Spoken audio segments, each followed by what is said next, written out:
And we're only really here because thus far you've been right.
Thank you, Tony.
Patrick P. Shett. Patrick P. Shett. Who used to be with Google. Who used to be with Google. Same response, sir. Patrick P. Shett. Patrick P. Shett. Same response, sir. Who used to be with Google. Who used to be with Google. Oh, Patrick Pichet? P. Shett. Patrick P. Shett. Who used to be with Google. Same response, sir. Same response, sir. Patrick P. Shett. Oh, Patrick Pichet? P. Shett. Who used to be with Google. Who used to be with Google.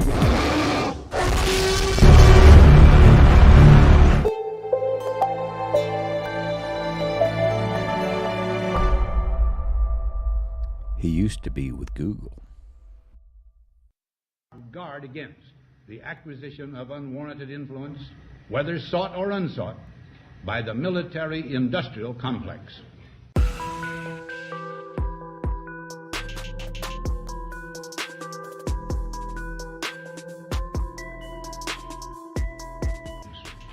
Our toil, resources, and livelihood are all involved. So is the very structure of our society. The potential for the disastrous rise of misplaced power exists and will persist. We must never let the weight of this combination endanger our liberties or democratic processes. We should take nothing for granted. Only an alert and knowledgeable citizen We're in can trouble. compel the proper meshing of the huge industrial and military machinery of defense with our peaceful methods and goals.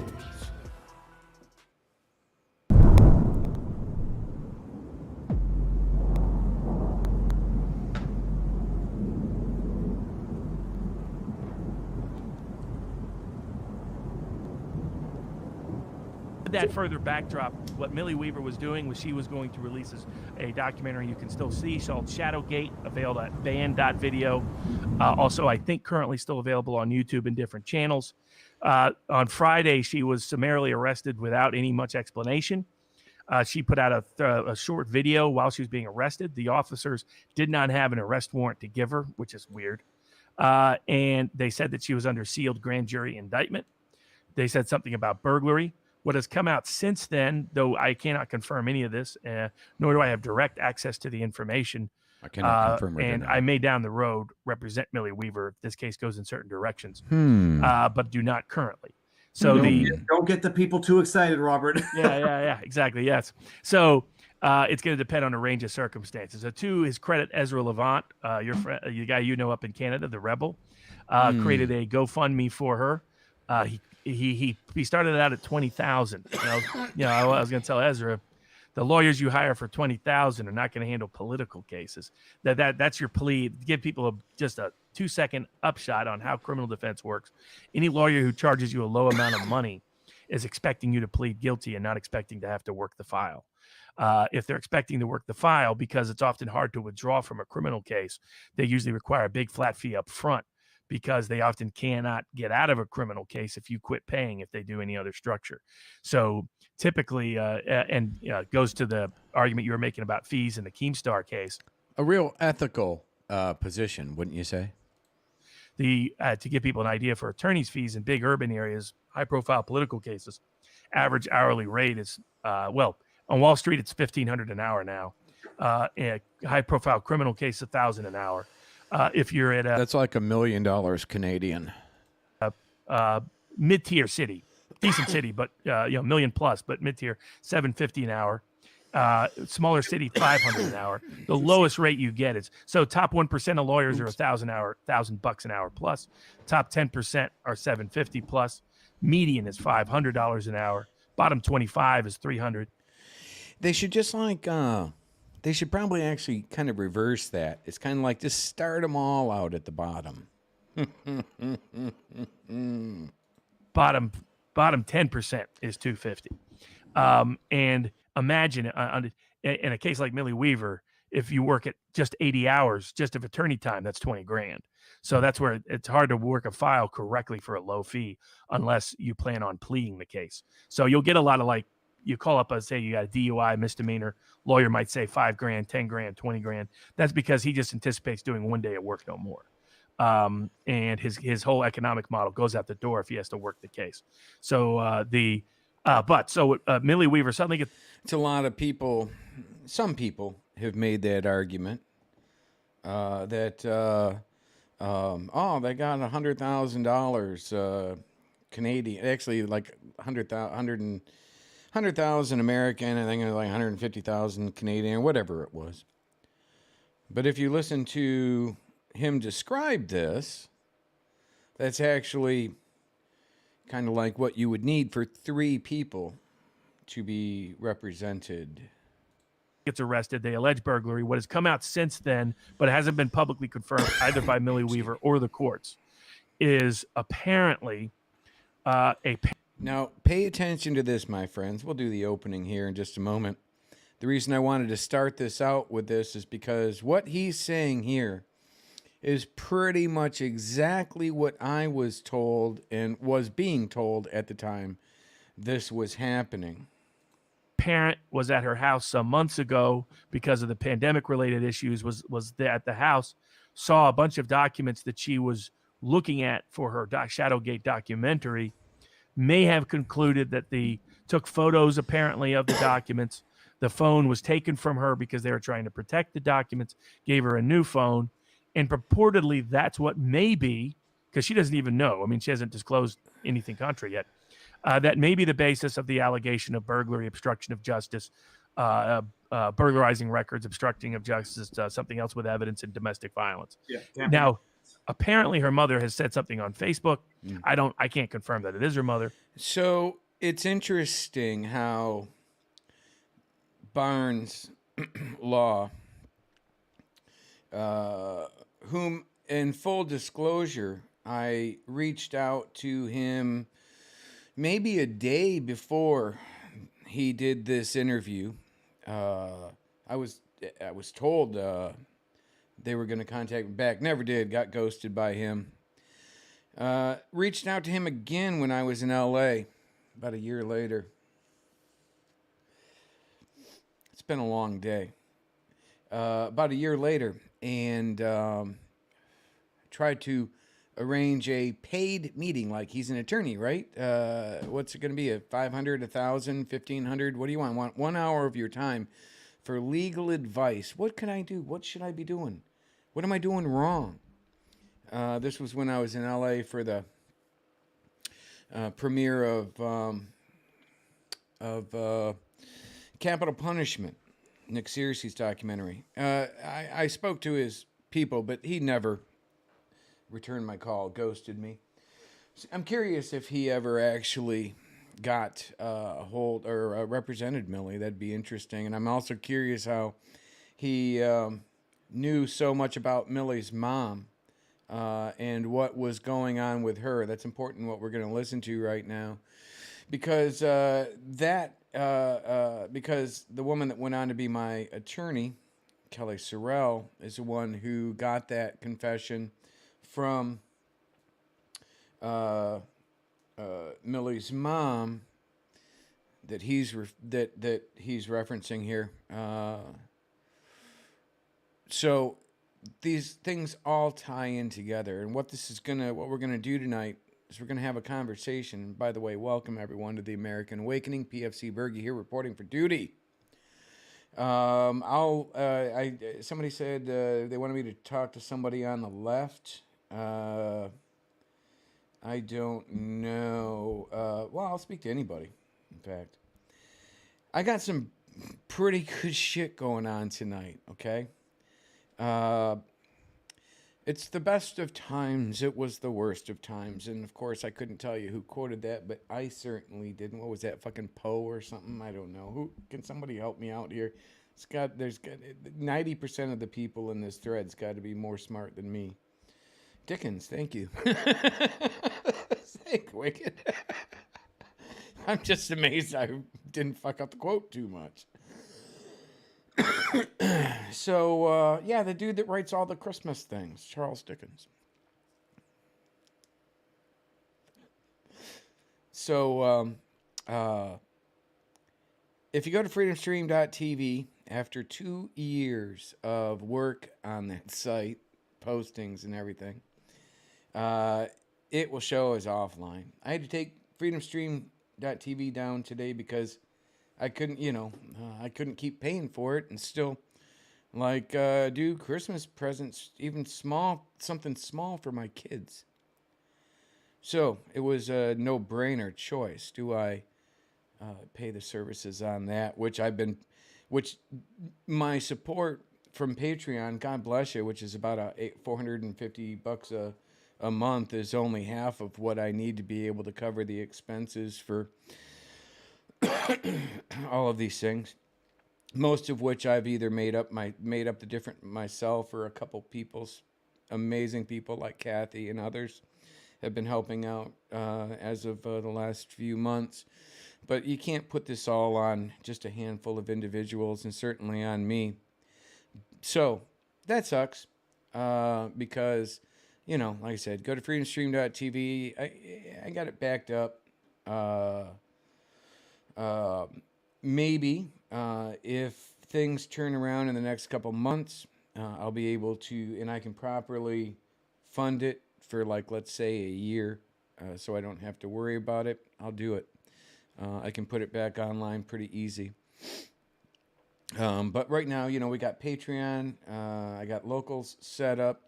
And, I tell you what, when you look at all the people that had gotten taken down and such, and shadow banned and whatnot on these other sites, a lot of people lost years of videos and content post January 6th. But, because I had Freedom Stream set up, which was completely separate from these other things, I never had that issue. Now, Twitter's done the major changeover with Elon Musk. That's we're going to go into tonight.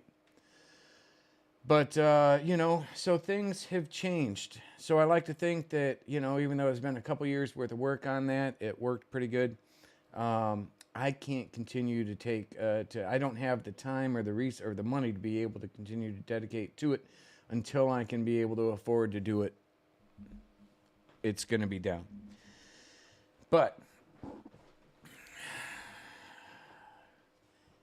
and I'm going to be very careful what I say right now. I'll be able to say much more next week. Although my schedule, on Friday at 9 o'clock Eastern, I'll be doing an interview with Scott Bennett. But this is going to be my last Bergy-Bit until January 1st, right? Or whatever day that falls on, right? And I'm going to be doing things a little bit differently. Maybe we're still working on the bugs on some things. But I am, and again, I'll be able to say more perhaps next week. But I am absolutely in communication with a key figure in the release of Twitter files. And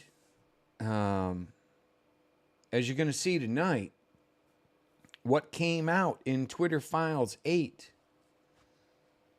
is exactly what I've been warning was almost certainly happening or going to happen. Kind of reverse that order. First I said this was going to happen and nobody listened to me. And so then it happened. Now nobody's listening to me, but actually that's probably going to change. Right? Because, you got all these freaking grifters out there that don't have any fucking honor. And yes, I include Trump in that statement. I can't even post anything on 3 different, on either my phone, this server, which runs flawlessly, and or a laptop or another PC. I can't upload any video to it. I can post text to it barely. It started happening right after I started calling out Akbar. It's just, truth. Trump made the claim the other day that, it's the best social media platform out there. Well, they've done actually an okay job with the GUI, if I'm going to be honest, from an IT perspective. But the people behind it, I don't trust for shit. For shit. In fact, you would be freaking stupid as shit to trust any one of them. Almost certainly, based on all the evidence I've been able to see. That is nothing more than a platform that was developed to collect people's personal private information because they no longer could get a hold of it. Cambridge Analytica and the like could no longer get a hold of it once they got shut down on Facebook. So, they got True Social now, and they can take that information. It's different than Facebook. It's different than Twitter data because you're really getting a very like pretty much everybody already supports you. You preach to the choir. That's great if you're trying to maintain a grift, right? That's great if you just want to preach to the choir. You realize that you're losing a lot of people and you want to be able to target and focus the retards, right? Because that's all he's got fucking left. That's all he's got left as far as their predictive analytics are going to be able to manipulate. The dumbest of the fucking dumbest. And you can't argue with these people. And when I say dumb, I mean some are perfectly functioning professionals that are either corrupt or, again, just fucking retarded. Sorry. But that's about the best I can do with that description.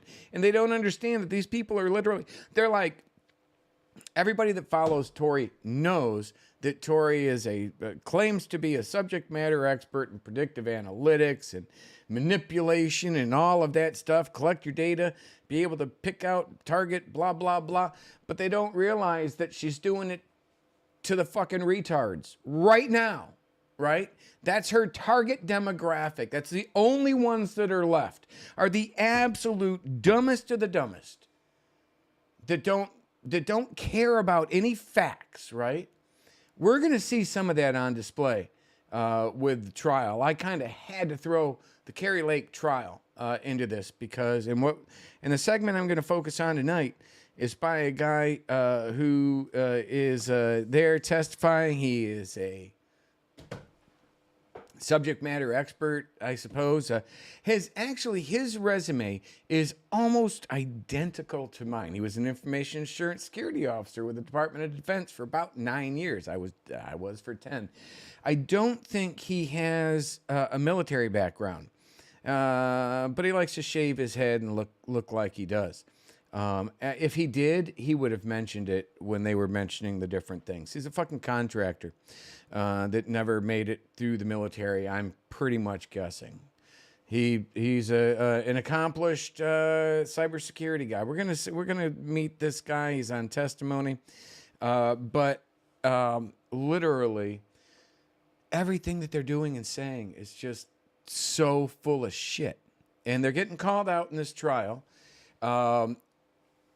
Barnes and Viva, which Viva's fucking Canadian, not RSB. They're going to be actually working with they're going to be not working with RSB. They're stealing RSBN's feed later when I steal their feed to show you my show. So these guys better not give me shit for stealing their feed when they're stealing fucking RSBN's feed, and don't even pronounce it right. Actually, I would. The Canadian pronounces it RBSN. You know, I don't know. That fucking metric system's got them all screwed up. But and when we watch the trial, the Kari Lake trial, and we watch it from the perspective of Barnes and Viva, right? It's going to be my interpretation or my feelings on as a subject matter expert and as someone who is directly involved. As you can see, we're going to finish this out here, right here, with them talking about Shadowgate. That's important because what I want to do is I want to know. See, Shadowgate was taken down in a tactical, targeted, coordinated attack across all major platforms, like it simultaneously. To the best of my knowledge, largely they used one or two sources. USA Today was one of them. As their source of reference to say, oh, this is all disinformation. We got to take it down. Well, that's great in most cases, but USA Today, it just so happens, if you ever watch Shadowgate 2, is actually tied to my story. USA Today is tied to IIA. USA Today is tied to my employer. So, when Millie Weaver was arrested, which I believe, if we expand this out, this was recorded or broadcasted or published on the 17th of August, 2020. Millie, I believe, was arrested on the 14th of August, 2020. So this is 3 days afterwards. She was arrested on a Friday. This is probably Monday. And again, everything that he's saying confirms with what I was told. So actually, it's kind of cool. I want him to be able to speak a little bit more for people that don't know, and because there are going to be people that are going to be looking at this video right now over the next few days that might hopefully be able to help understand the connection from Shadowgate to why I want all documents from Twitter involving Shadowgate, PFC Bergy, my key tam, any of that stuff, because what I was exposing in Shadowgate, what I was exposing in my key tam, was the relationship between our military, the military industrial complex, and social media and mainstream media. Everything that you are going to see being exposed in Twitter Files fucking 8 on tonight's show, right? Everything. Now, it confirms what I was saying I believed was happening. And that's unfortunate.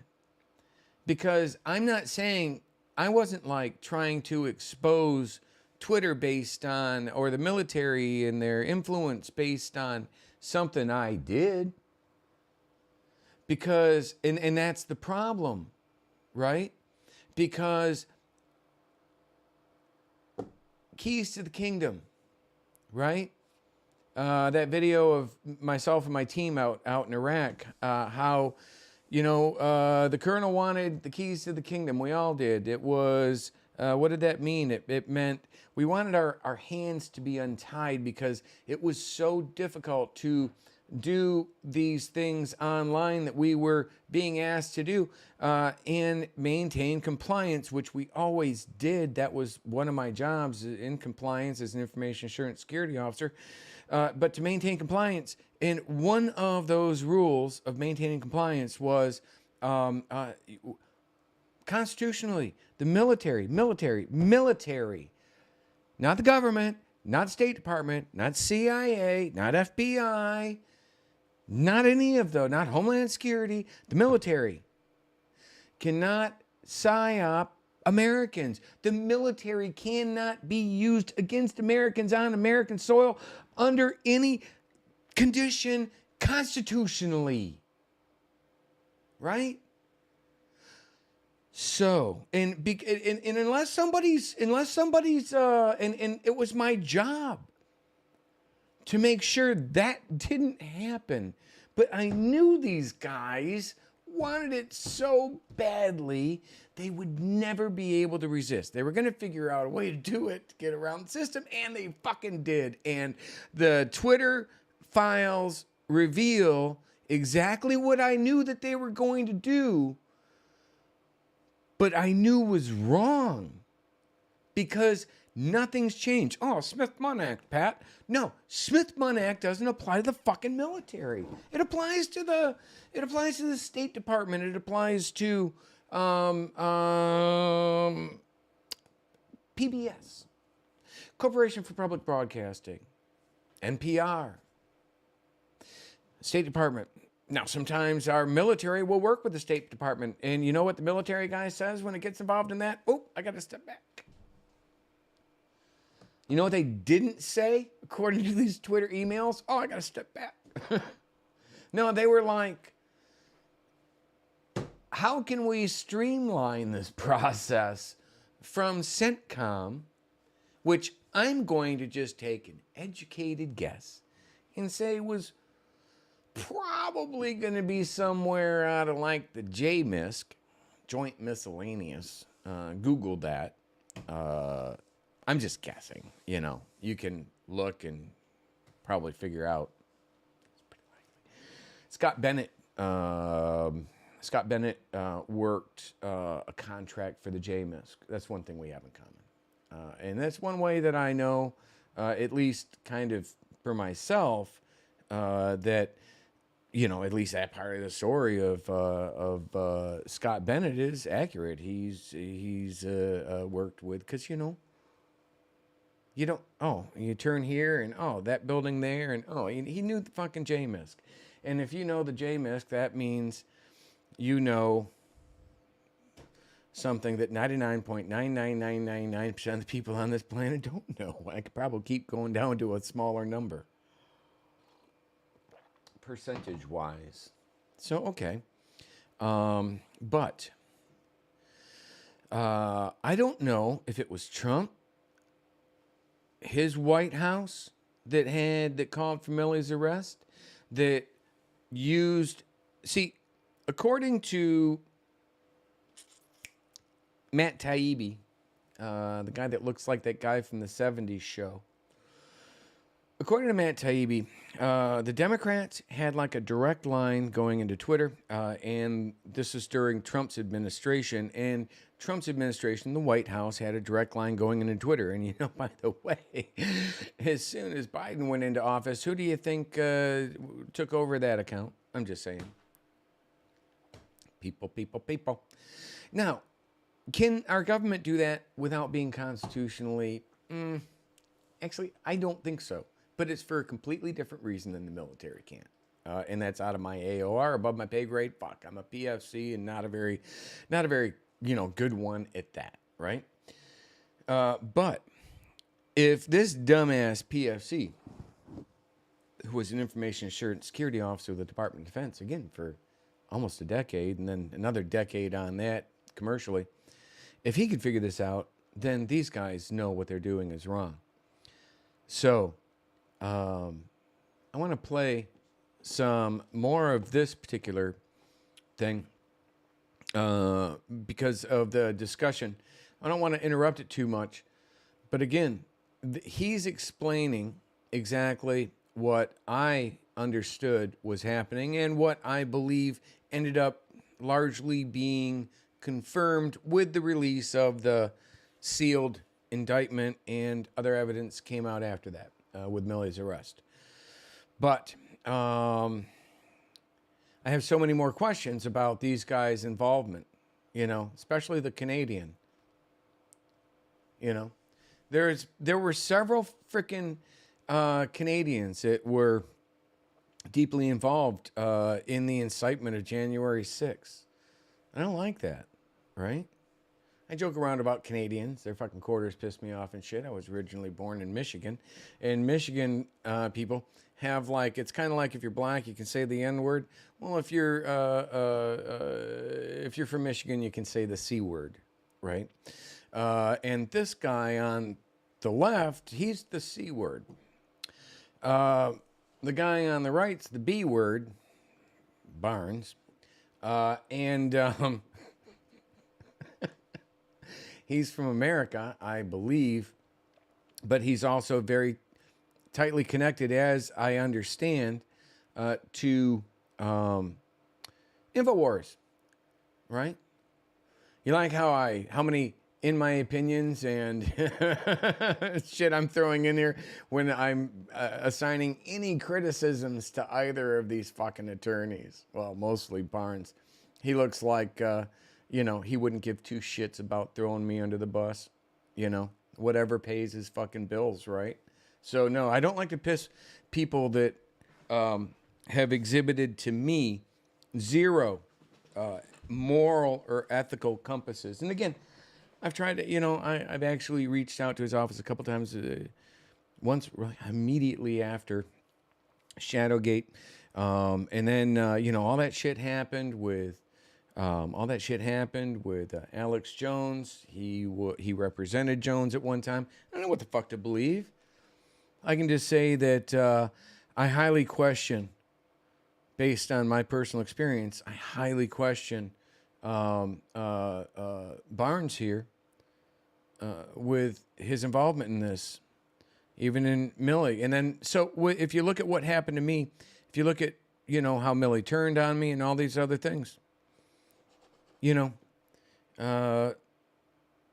kind of turned on me.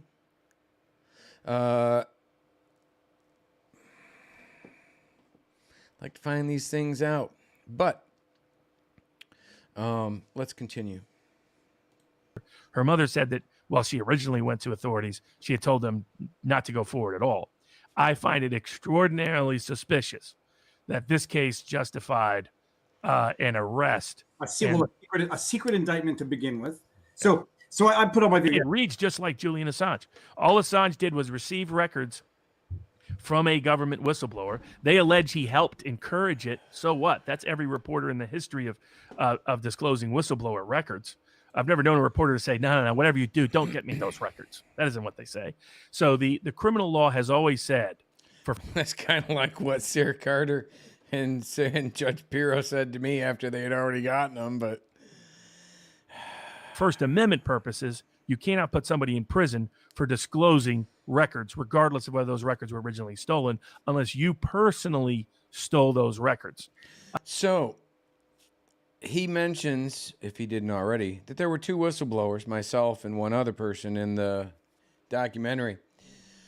I about shit my pants when Millie and Gavin got arrested. I was in Austin, Texas, in a hotel room paid for by Millie and Gavin because I was like, I don't even want to fucking be here, and I sure as hell don't want to be paying for it.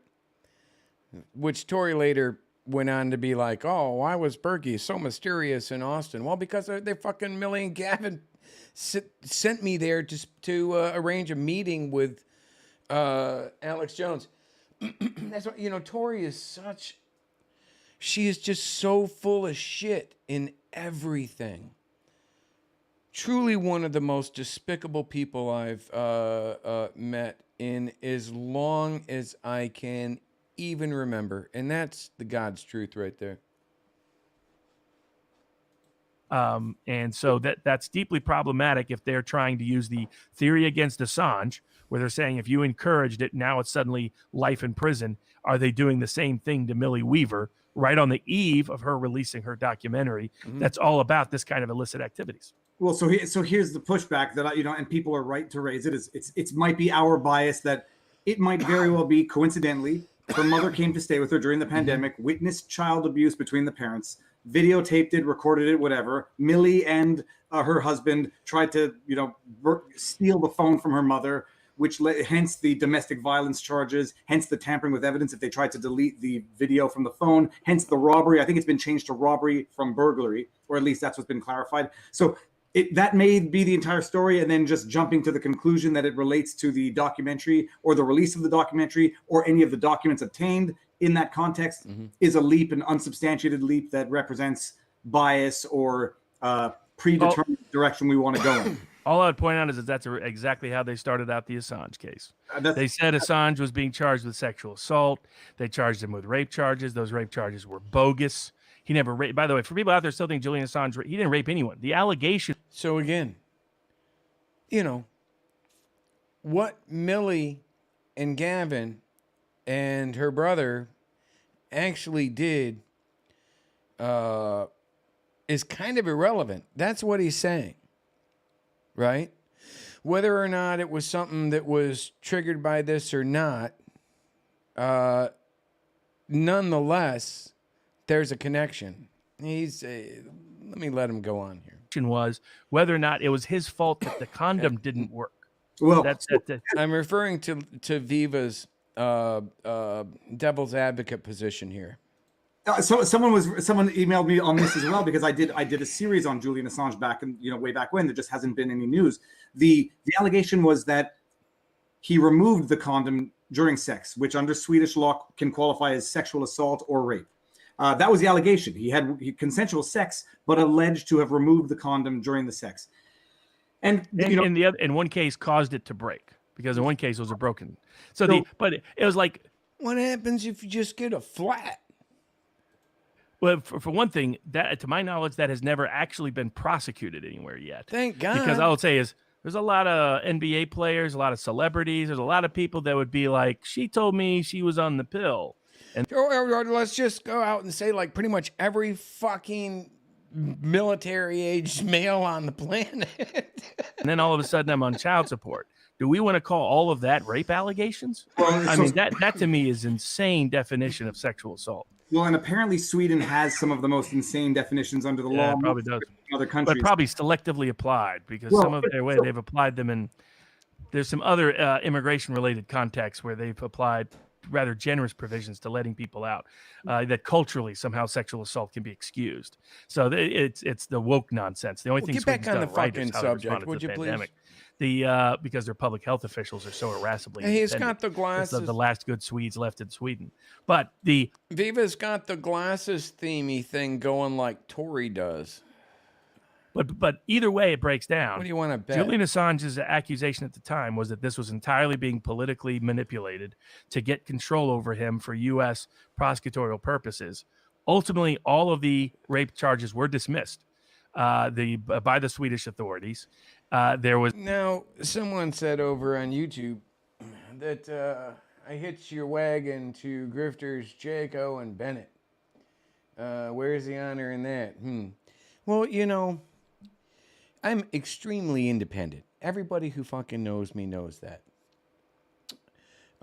If you want to have a debate about, let's say, Mike Jaco, conversation about him, what he says and conspires with and does on his show, intuition, right? Intuition. It's kind of like a spiritual thing. Are you saying Jaco shouldn't be able to fucking say that? If you ever want to believe whether or not Mike Jaco believes in what he's saying, because Mike's like this big guy, former Navy SEAL and shit, which, by the way, shouldn't we have a little bit of respect for that as opposed to, you know, some of these other fucking grifters? But aside from that, you got to meet his wife, Tracy Joe, right? Complete 70s hippie chick. Salt of the fucking earth.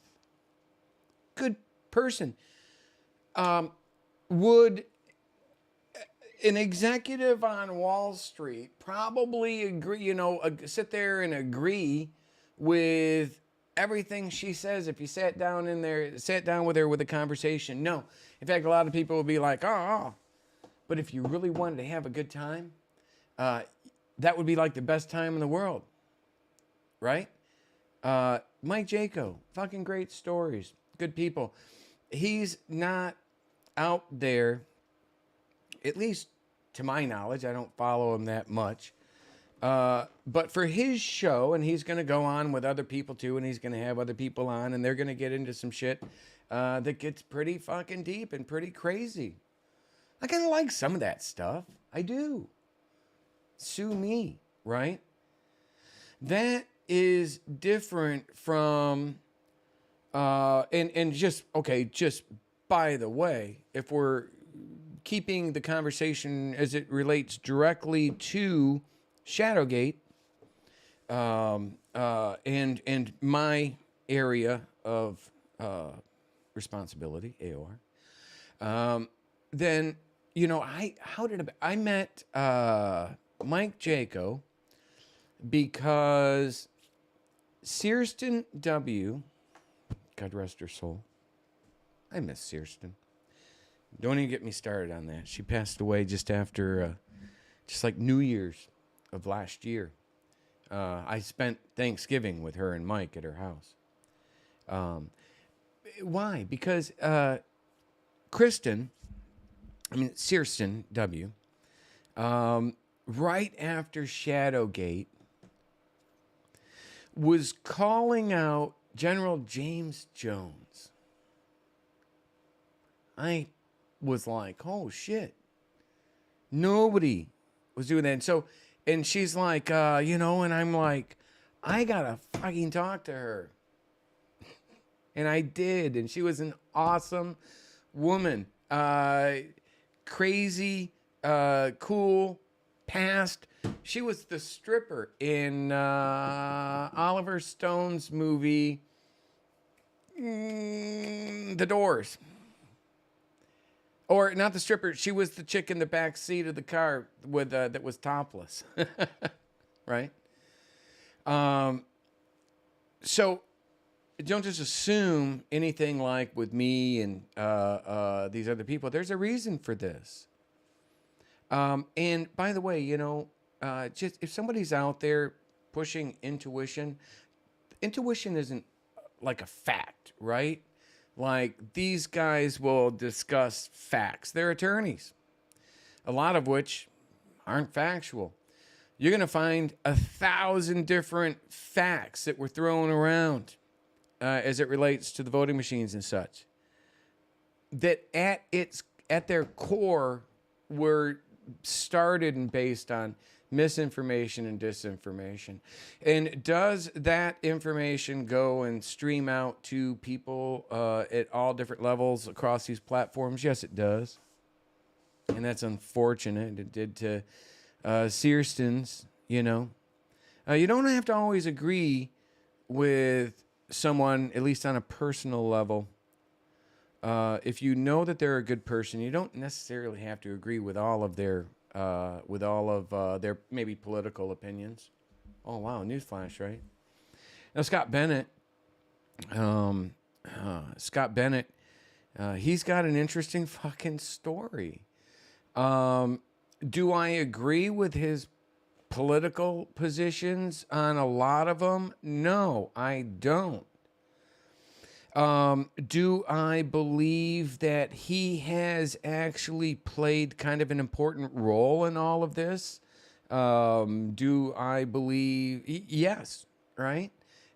He did end up getting Sidney Powell introduced to General Flynn. That changed, of course, fucking history. So say what you want about Scott, right? He saw something, looked at it, and changed history. We'll debate on whether that was a good idea or a bad idea. Right? You know, I don't want to get distracted with that stuff. I keep focused with my area of responsibility. The things I know. I personally know Scott, and he is a good person. Like as just an individual, that you get like an energy from. I get the best positive energy from Scott possible. And he's stood by me, right?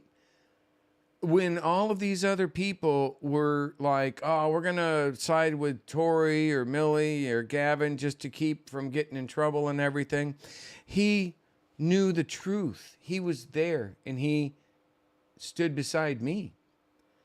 That's got to say something, because today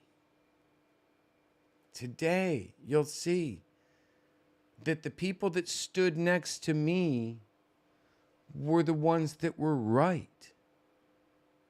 And the ones that stood up next to Millie, Tory, Gavin, Byrne, Flynn's, Giuliani, they got played.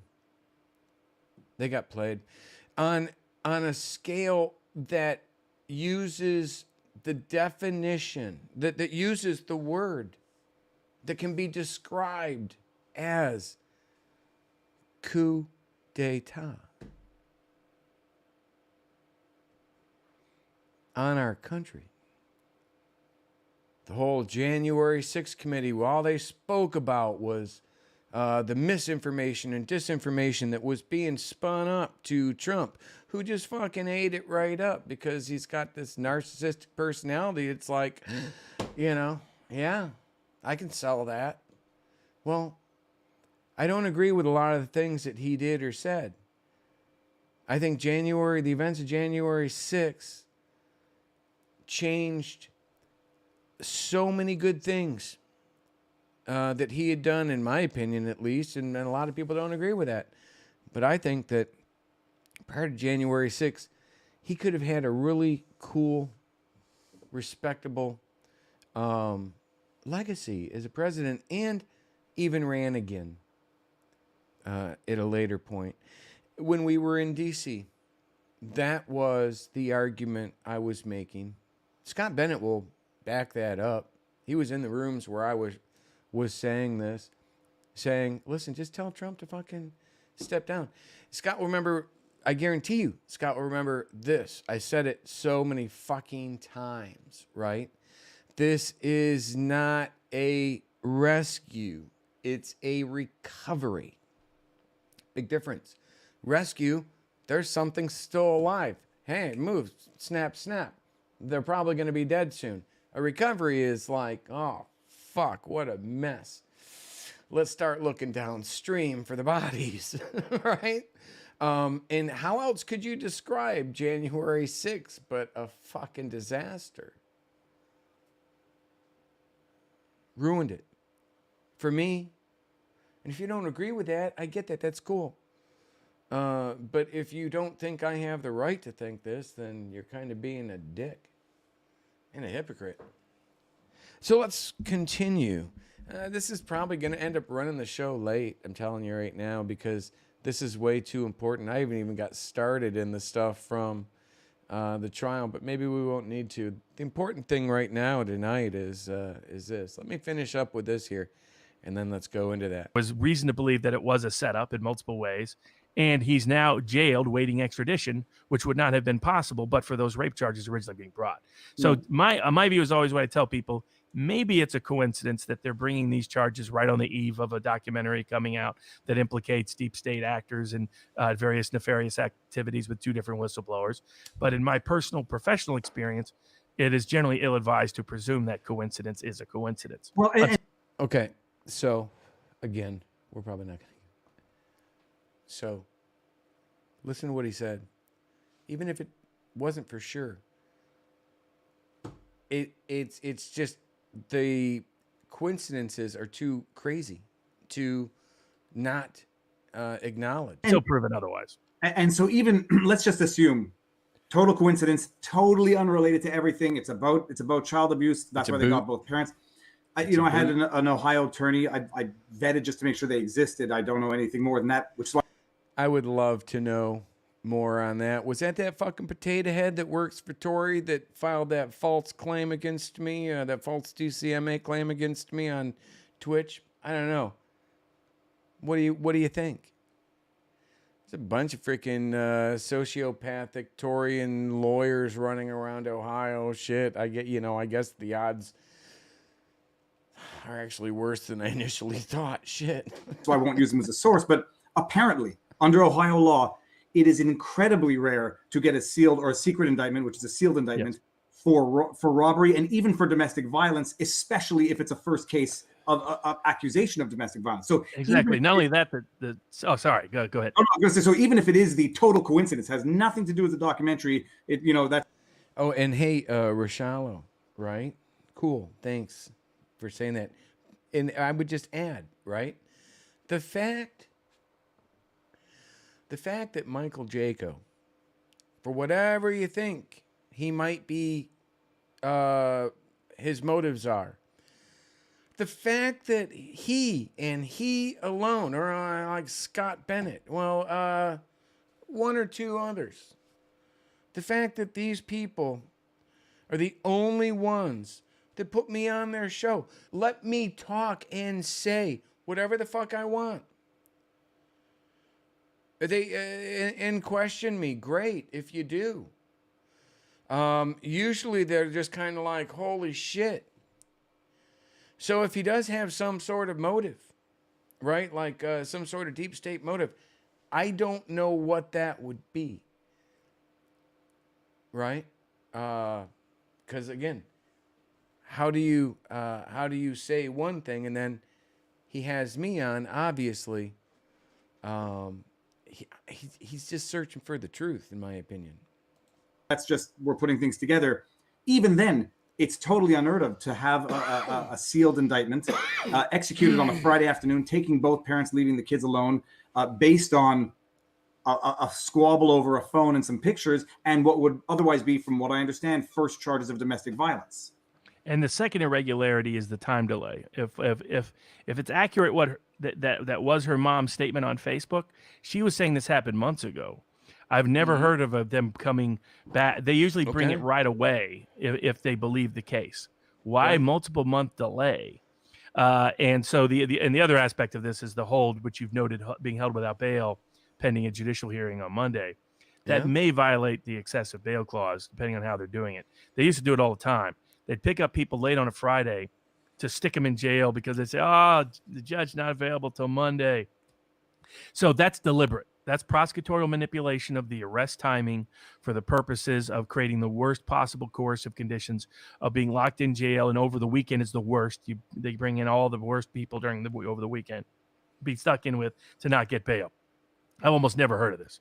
So, I mean, this is a summons case. This is a, you say, hey, you got to show up on court next week. So there's many highly irregular activities that are going on in that county. And for me, when you combine the irregularities with the timing of her with the arrest and the timing of her releasing this film, I'm going to be skeptical that politics was not the motivation until proven otherwise. And and then I was thinking, even if it was a legitimate charge, this reminded me of armed FBI agents showing up at Roger Stone's house at 6 a.m. for what was being charged against him. Even if the charges are what they are, domestic violence, tampering with a cell phone, if that's what it is, this is taking a How many cigars do you figure Barnes over there has smoked with Roger Stone? I don't know. I do know that Stone I believe at the time worked for InfoWars and Barnes here has represented him from what I've seen. So I just try to keep adding all these things up, right? Trying to come up with the closest thing to the truth as I can, because there's just so many people playing so many games. You think you can trust someone? Well, I haven't thought I could trust anyone since at least Sarah Carter and fucking Janine Pirro. And I think everybody who knows me knows that's quite apparent. I've never been quiet about that, and it's gotten me in so much trouble. And if it fails because of it, I'm fine with that. What is failure? I believe Rashalo said, what if your info, but when that info is falling on deaf ears, what good is it? Well, a lot of times in sales, it needs to fall on people's ears or eyes 3 times, right? So there's a lot of planting seeds from a marketing perspective. But you got these freaking sociopaths out there that are, I was going to do this. I was going to do this show. I should be doing a show every day. There's so much. It's difficult for me to do this, by the way, in case you didn't fucking know. It's difficult, just I set a day. I don't like to fail. Right? So if I set a day and a time that I'm going to do something, I'll fucking do it. I'll make sure I do it. But it's not something huge I like to do, being like in this position. Something I have to do. And if ever I questioned whether or not it was this important for me to do it, when I say this important, something that's cost me so terribly much, then that means it's pretty bad, right? I want to get into the Twitter files right now. We got 3 minutes to the break. When we come back from break, we're going to start digging into Twitter files 8, part 8, which was released yesterday, December 20th. It's like fucking early Christmas present the whole month. With the exception of having to shut my website down because these fucking piece of shit sociopaths. But eventually, they're not going to be able to stop this. Because everything we watched so far tonight was my attempt to have somebody other than myself, somebody, I guess, well, they were the best I could come up with. I'm trying to think of ethical, moral. They're fucking attorneys. Both of them. One's Canadian. Jesus H. Mary and Joseph. I didn't have a lot to go with. It was either that or fucking what? What's the guy's name? These morons. But at any rate, Twitter Files Part 8, How Twitter Quietly Aided the Pentagon's covert online Psyop campaign. Despite promises to shut down covert state-run propaganda networks, Twitter docs shows that the social media giant directly assisted the U.S. military's influence operations. Twitter has claimed for years that they make... now, this is what he's writing here. Twitter's claimed for years that they make concerted efforts to detect and thwart government-backed platform manipulation. Here is Twitter testifying to Congress about a pledge to rapidly identify and shut down all state-backed covert information operations and deceptive propaganda. Oh, wow. It's almost like they fucking saw Shadowgate, right? Sorry about all the swearing. So here's testimony, blah, blah, blah. But behind the scenes, Twitter gave approval and special protection to the U.S. military's online psychological influence ops, despite knowledge that the Pentagon propaganda accounts used covert identities, fake personas. Twitter did not suspend many for around 2 years or more. Some remain active. In 2017, a U.S. Central Command official sent Twitter a list of 52 Arab language accounts we use to amplify certain messages. The official asked for priority service for 6 accounts, verification for one, and whitelist abilities for the other. And before we go into break, I wanted to point out this message that they're showing, although the full email address, it ends at @mail.mil.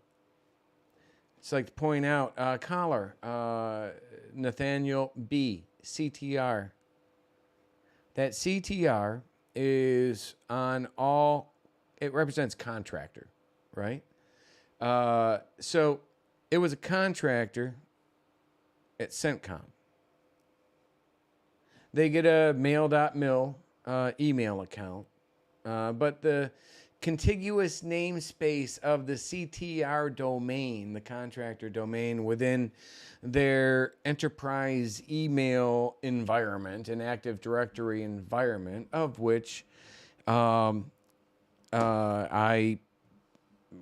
was an information assurance security officer with for a decade.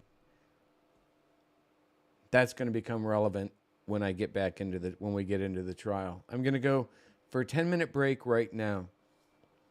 If you don't see what's happening with this, right, then again, you're not paying attention. I want to know, and I believe I made the case and will make the case, that I need to have access to emails pertaining to Shadowgate, anything related to Millie Weaver, myself, on Twitter. Elon, hey, you know what? Elon Musk has all of Tori's DMs. No wonder she's freaking out, right? Private company, too. They can have all of mine. You could take all of mine and put them public. I don't care. As you can see. I don't keep a lot quiet. Although I am kind of keeping quiet. I'm keeping obviously quiet who I'm speaking with directly involved with this. And I only mention it because I didn't get here by myself. There are other people that should feel the excitement and enthusiasm I have based on the communications that are now taking place. I believe I will find out. I believe absolutely I will find out the questions I'm asking about Shadowgate, during those time periods, my key tam, Bergy, email accounts. I can I will absolutely confirm that communications with the absolute decision maker in this has been made. So again, sad times, because I had to shut down freedomstream.tv today. You go there and it's just like, oops, DNS failure. A couple years worth of work. But that doesn't matter. The mission is what all that matters. To me anyway. And we hit it out of the park. There's a reason for everything. I got to be getting punished. A lot of this has to be a punishment for shit I can't even begin to go into. Just for me personally, by God, we can just. I actually think legitimately that might be a reason why a lot of this is happening. But as with everything thus far to date, you have like the worst sucky ass shit going on, but then you get exactly what you need to move forward. This thing from Twitter, this could be what we need to move forward to break through the mainstream media's firewall that they've put, this military-industrial complex firewall that they have around it. Listen, it's pretty clear that the people that were involved, deeply involved with the Department of Defense and Twitter, which, in my opinion, as an information assurance security officer, IASO, with the DoD for a decade, specifically in the social media psychological warfare component area, I am telling you, this isn't legal. What they did was they fucking cheated. And I wish we could have cheated, but we back then, 7, 8, 9, 10, but we did the right thing. What the fuck happened? And actually, by the way, I think I know what the fuck happened. That's why I got to go have a cigarette. We got to go have a break. And I got to get back and explain further why this is so important. And why I believe I can prove the justification for these people and what happened to Millie, what happened with the subpoenas, what happened to all of these things. I believe you'll even see mentioned in here a skiff. We'll be back, my friends. You'll want to watch this. I swear to God, you're going to want to tune in on this. And by the way, if you can help out, it would be greatly appreciated. Can't say freedomstream.tv no more. But patreon.com/American Awakening, I believe. And I'll see you guys in 10 minutes. They never make the same mistake twice. They make it 5 or 6 times just to be sure. Just to be sure.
Nice.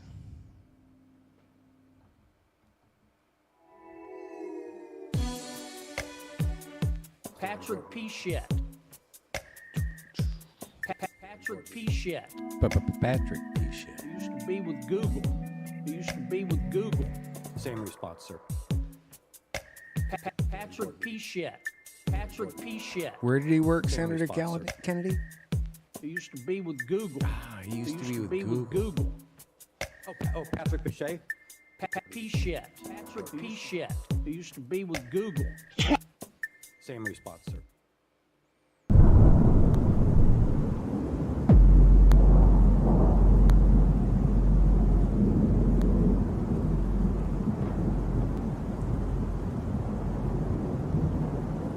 I looked it up. It's on the internet. It must be true. It must be true. Nice. Well, I jumped right out of that. All right, my friends. Welcome back to the second part of The American Awakening. Seriously, a really bad idea. What the hell is I thinking? Shit going, gonna get real if we don't demand new parties like now. The parties we have actually, they've worked pretty good for what, 250 plus years now.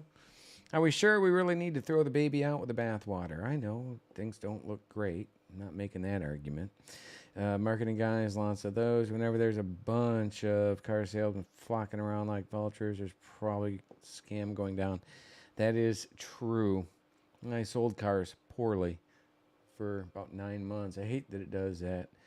Capabilities of the platform. There we go. Memory card and dig through folders, figure out what on there. Yeah. So we're just going through some things here, and then over on YouTube, who say anything about intuition? How about time travel, aliens? I think I've called out time travel from at least Tori. Time travel, aliens, secret space force. Are you kidding me? Yeah. Listen, I think I've been pretty clear calling out Millie, Gavin, Tori. With that, I don't, again, if it's a Jaco thing or something, I just will agree to disagree. Completely different situation. Not claiming to, I believe, actually have a time machine. Now he does get into like the astral projection and shit. And okay, well, that's interesting. I can't do it. Does that mean that somebody else can't? No. I love looking at different things in the universe. Look, I put the lights out and then jacked up the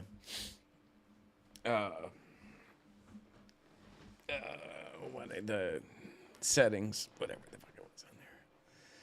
Actually, probably a little green right now, but it is dark in here, lit only by the screens. Wow, do you want to really take away the ability for someone to look out at the stars and explore? I mean, the right down to the little protons and neutrons that we're created from. I like that, right? I have fun with that. You'll see a lot of the stuff that I watch on YouTube and stuff is that. Do I personally claim to be able to manipulate it or do anything? No. But that's just kind of fun stuff. Can't we have a little bit of fun? Now, when it comes to, the Space Force and stuff, I think, maybe a lot of people, people like to believe in these things. They like to believe in the stuff that Trump was saying.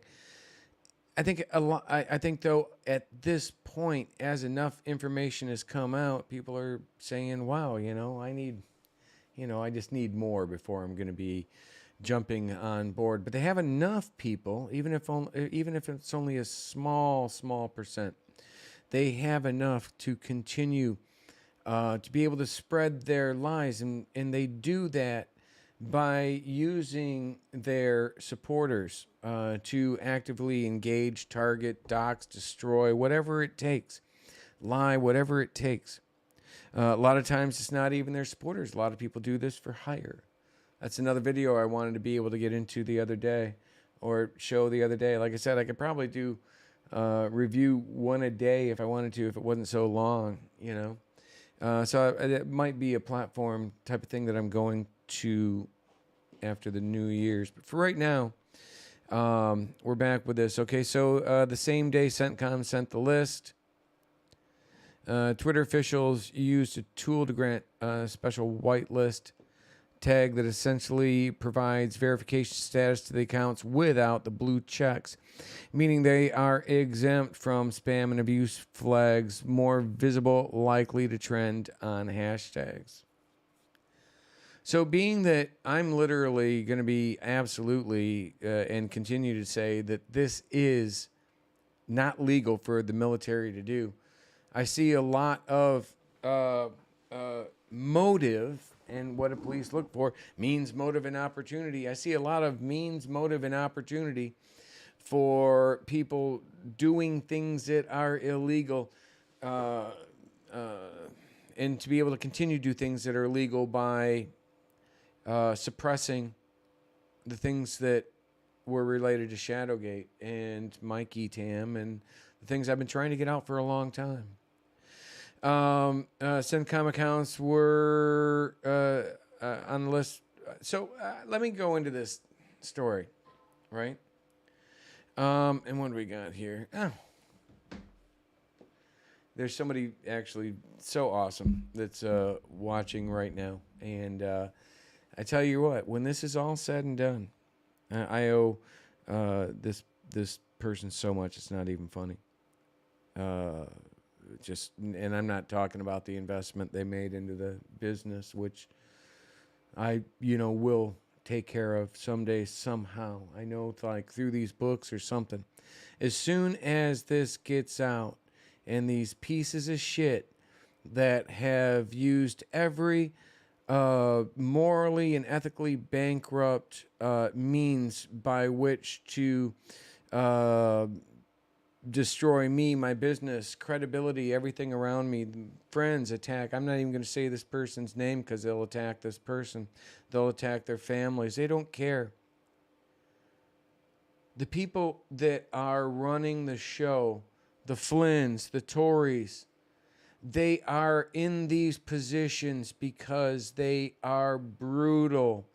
Because there's not a damn thing that they would not authorize or instruct someone to do or say to protect their frickin' lies. There's just not. Whereas normal people like you and me have like empathy, right? We wouldn't just do anything to win. These people will. Tori, she says so in her shows. It's not something that I even have to make up. Flynn says so in his speeches. And he's clearly showing no suggestions that he's ready to just kind of sit back, say, hey, did the best that I could, gonna take, cut my losses and open a little cafe up down in the Keys.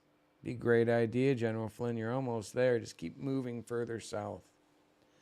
And just, shut the fuck up. Just get out of this because these people, let's be honest here. We're talking about CENTCOM accounts here. We're talking about the military and their ties to Twitter. Well, these ties apparently go back to around the same time General Flynn was head of these organizations.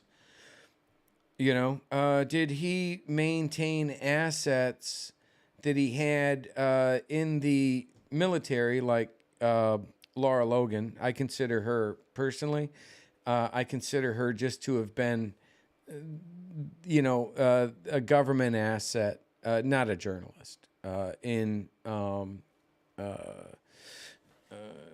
Afghanistan and in Iraq, right? So again, that's my opinion, but it's an opinion based on actually engaging with her, researching her, engaging with the people around her, Flynn and others, finding how they are just absolutely cowards, right? They won't answer your questions. They won't face you. They won't do anything like that. They will just do and say whatever they can to people behind the scene, behind your back, to try to just take out like actual whistleblowers. And again, that's been my experience. And it hasn't been the Democrats, although it's really hard to tell what the actual political affiliation on most of these people are. That's just the way that is. Joe Flynn posts that the Flynns used to be Democrats. I used to be a Democrat. I had that on like a fucking 1 second loop on Twitter. I used to be a Democrat. Sitting there next to Joe Vaughn with like these blue pill fucking blue framed glasses. Oh my God. It's just looking back, I should do like an end of year retrospective of the last couple years of these the grifters galore. Listen, there are a lot of people out there that just are patriots and they want to be able to have a voice. But then there are others out there that are part of a tactical coordinated operation. Just bottom line. Now the operations. What did our friend George Carlin say? People went to the same universities and fraternities. They're on the same boards of directors. They're in the same country clubs. They have like interests. They don't need to call a meeting. They know what's good for them. Right. So, these are the people that we have with their like interests and stuff.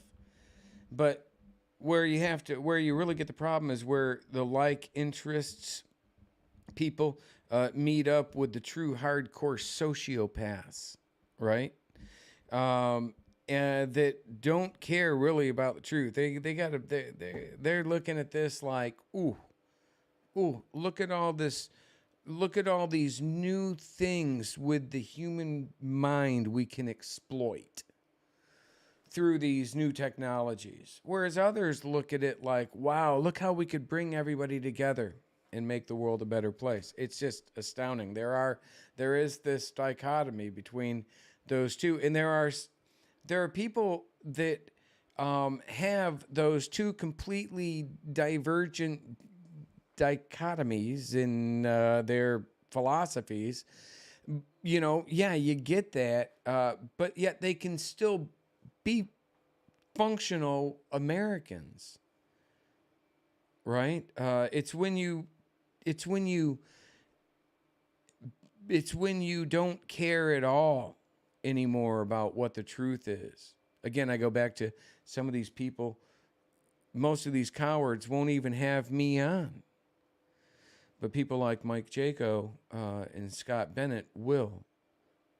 Yeah, to their own detriment at times. I know with Scott. Right? So, I mean, what did Flynn maintain connections to where he could be, or his involvement in this with Twitter?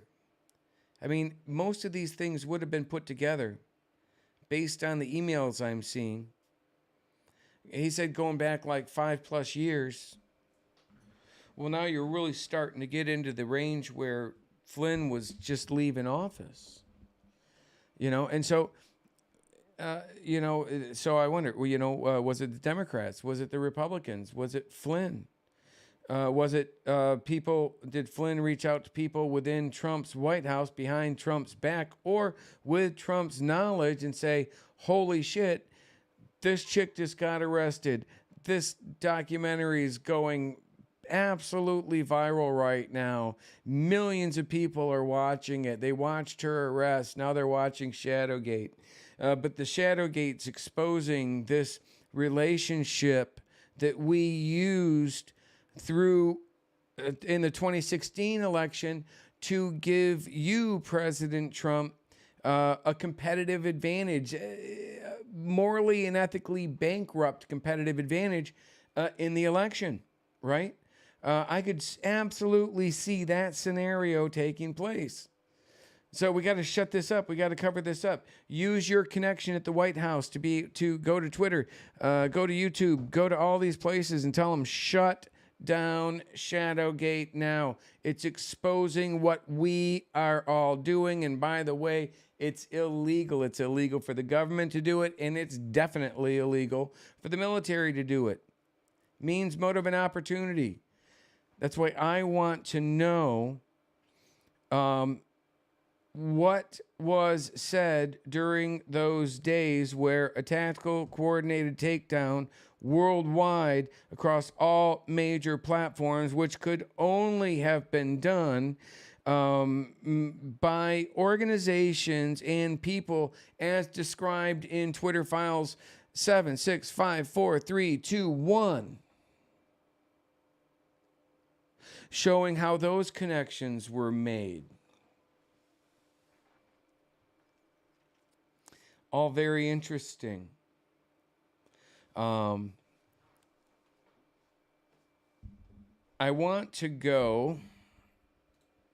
Nope, we already did that one. I want to go now to this trial. We're going to let this play out here.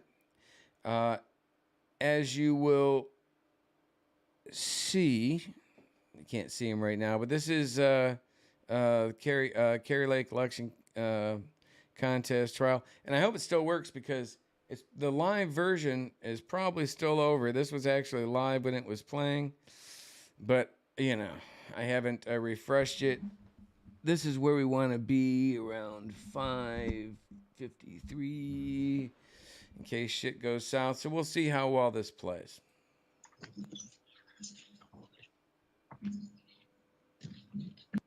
Do we have this thing, Morgan? Yes. There's a hot mic. There's a hot mic. Sir, if you could Hot make mic. your way around to the witness stand and have a seat. Relief. As soon as your witness is situated, you may begin. Are you doing the questioning, Mr. Olson? Yes, Your Honor. RBS Network, donate.com/donate. RBSN Network. Oh, that's Good morning, RBS Mr. Network. Parikh. Could you please state your full name for the... That's a RSBN. Thank you. I hope he does a better job with his motions and filings than he does with supporting the platform that he is just that he's stealing, much like I'm doing theirs now, but for educational purposes compliant with the fair use, for educational and all those things, fair use, and just frankly, because it absolutely, these guys connect to Shadowgate. All of this stuff connects to Shadowgate. It all does. These are all the same people. This guy right here testifying is actually, it's not this guy. Yeah, no, it is that guy. I think, yeah, this guy right here testifying, he's an IT guy. We're going to start this right now. He is a witness for Kerry Lake's people. And he's an IT guy. Like I said, he has almost the same work background. I was TSSCI. You'll hear him state out his credentials. We're almost identical. For the record, My name is Clay Uday Parikh. and where do you currently work? I work at Northrop Grumman, a defense contractor. Yeah, that's right. And what do you do with Northrop Grumman? I'm an information security officer. I basically spend my week auditing classified systems. Okay, he's an information security officer. Well, he's actually an IASO, an information assurance security officer. I would argue he's not even saying that right, an IASO. And hey, can anybody in our audience Does anybody in our audience remember what I did for the military? Oh, yeah. I was an information assurance security officer with the Department of Defense for a decade. He was there for 9 years, but I don't think he was military, although you can see that he wants to be. This guy's got Torian written all over him, actually. Making sure the systems are functioning properly, looking for insider threat and those such actions. Do you have any experience with electronic voting systems? Yes, sir, I do. I have 9 years of experience in 3 voting labs. It's actually 2 physical sites because Wiley transferred to NTS Laboratories, National Testing Lab, and then at Pro V&V. Does this relate to, are you familiar with what's called the EAC? He's got legitimate credentials, for sure. I will agree with anybody on that. The Election Assistance Commission? Yes, sir, I am. In 2008, my very first tasking was to evaluate Wiley Laboratories test procedures, in which I had to evaluate the voting system guidelines. Okay. And did you perform testing on electronic voting systems in order to certify them in accordance with EAC guidelines? Yes, sir, I was. And you did that for how long? For 9 years.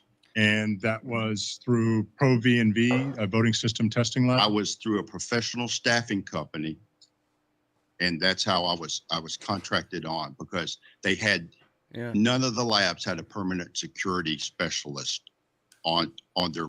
Yeah, like Manpower or one of those, Monster, one of those. They one of them actually specializes with people with clearances. Payroll. I was the only one. And when you say you refer to the labs, in this case, Pro V&V, what is a voting system testing lab? The voting system testing lab is where a vendor submits to the EAC a test plan.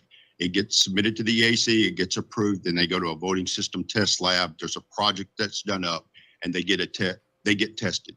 These tests can go either by the EAC for federal certification, or they can go by the Secretary of State. That depends on the state's requirements under their laws as far as their certification. Samichki. Do you know what voting system testing lab certifies the electronic voting machines used in Maricopa County? Samichki is Russian for sunflower, I believe. Objection, Your Honor. Don't ask me how I know that. I believe this line of questioning about certification is no longer on the table given the court's ruling earlier this week. Yeah, a lot of the question for certification, I mean, qualifications purposes, so I'll give him a little bit of leeway. You can see Viva's let his hair grow out considerably since the Shadowgate review that he did. Am I wrong? Are they trying to recognize this guy as an expert? Mr. Preet. Yes, it's Pro V&V. Do you have a background in cybersecurity, Mr. Parikh? I have about 20 years of experience in cybersecurity. Can you, just briefly go through some of your qualifications with the court? Oh wait, in there's cybersecurity. something. Hold on. Yes, here. sir, I can. I have a master of. Hold on. So where is this? This is at about 5:53, 5:54. Please help me remember that. We're gonna want to go to about 5:53, 5:54. I got to go to one just before this. Hold on. This was spectacular.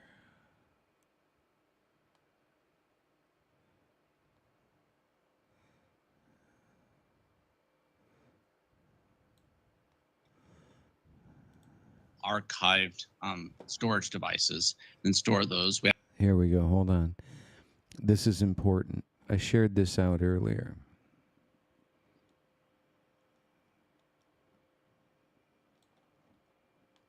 Here. Yep. So what I'm trying to assess, though, is whether I do not.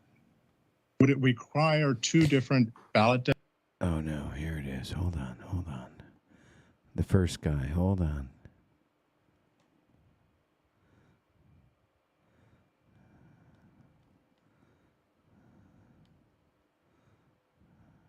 All right. And so the On the live feed from Arizona TV. That's All right. required. Afternoon on the press conference. Is that correct? I said, I believe there were at least 275,000 early. Let me do this. Hold Apparently, on. there might be a better feed with less delay, but I've actually linked into the right here, G1 actual video from the website, the Maricopa Do County this. Hold website. on, stop. Gonna go back to like the 5:55 point, and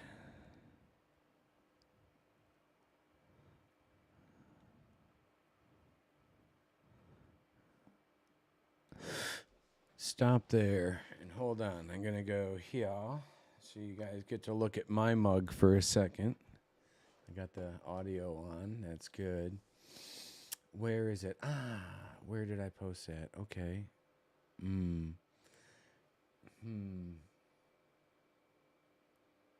Yeah. Telegram, but it's not going to open in that browser. Hold on.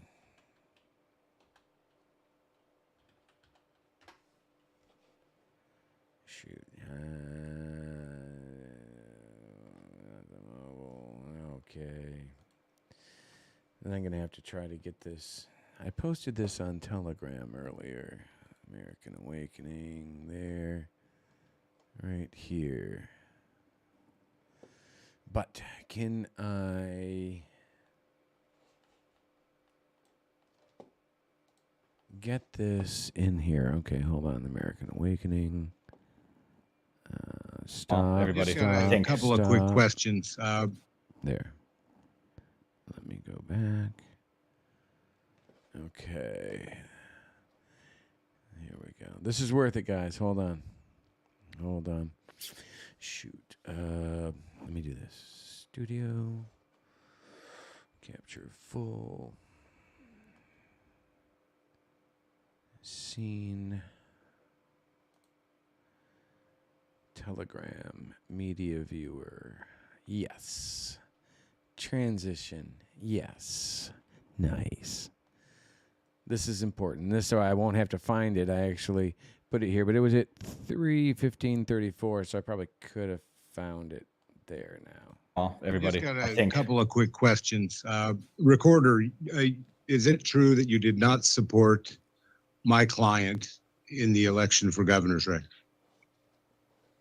I don't believe I ever made a single public comment about Miss Lake's candidacy or her as a person prior to November 8th, 2022.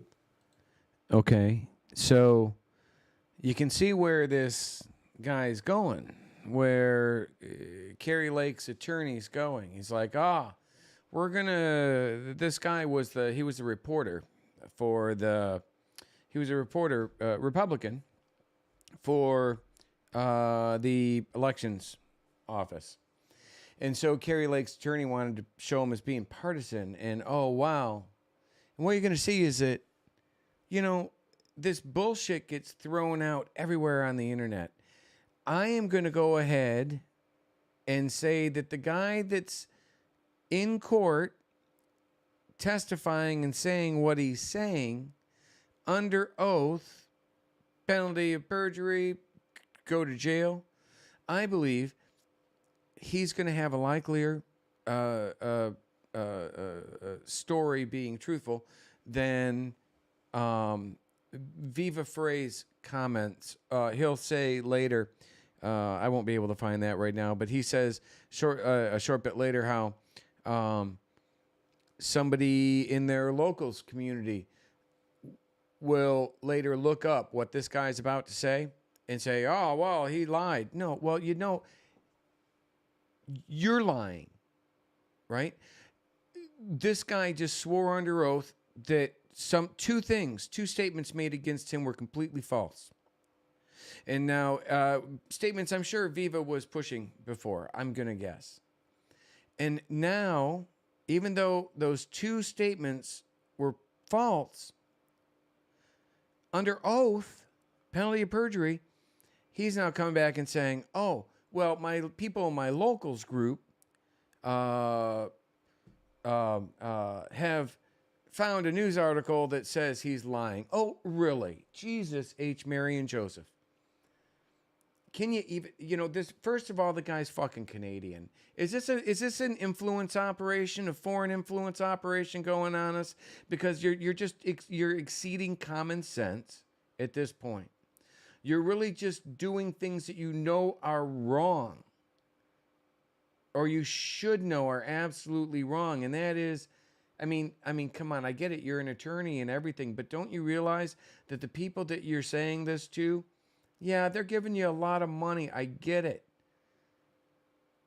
But you should know better than to sit there and say, oh, repeat something that, oh, even though this guy just said this under oath, even though two things that you guys have been pushing were just shown under oath as being true, well, you're going to want to continue to listen to us because to my folks and locals. No, how do we know that's your locals, people? How do we know that's not your fucking, just some more of your InfoWars assets? Right? Spreading disinformation, because that's what it looks like. I'm going to put my money on the fact that the guy that was testifying to this right now is the one being truthful. Isn't it true that you ran a political action committee that was opposed and spent money opposing my client for governor? That is 100% false. Oh. Wow. Flat out accuses him of running a PAC against Carrie Lake. And the guy says under oath, that's not true. Okay. See, these guys have just been fucking spreading this bullshit. Now, there's two examples right there. And again, all I got to go by is this fucking hippie guy here that's kind of a dick, at least in my opinion, throughout it. And you got a guy sworn under oath that's being forced to be there while he's on vacation with his family in Florida. And you're asking him and treat these questions and treating him like shit. I mean, come on, man. Really? 100% false? Correct. 100% false. And I have no further questions of this witness. What did you mean, like? I hope he's got everybody. What do you mean, like a little bit false? No, 100% false. A couple of quick questions. Recorder, is it true that you did not support my client in the election for governor's race? I don't believe I ever made a single public comment about Miss Lake's candidacy or her as a person prior to November 8th, 2022. Isn't it true that you ran a political action committee that was opposed and spent money opposing my client for governor? That is 100% false. Oh, 100% false? Correct. Thank you. And I have no further questions of this witness, Your Honor. I hope he's got the receipt to prove that wrong. Thank you. So you hope he's got the receipt. Shouldn't it matter? I mean, even just a little bit, shouldn't it matter that his receipt is that he put his hand, and I get it, people will lie on the stand, but shouldn't that at least give some pause to say, okay, this is probably a pretty good receipt. It's called a hand receipt. You put your hand on a Bible and you say that if I'm caught lying right now, then I could be put in jail. How bad do I want to lie? I don't think, you want to lie that bad. So let me close this out. Pretty interesting, though. Am I wrong? Am I right? So back to this, assuming that I can get the window capture to grab that back. Twitch, no. Telegram, no. Media viewer, no.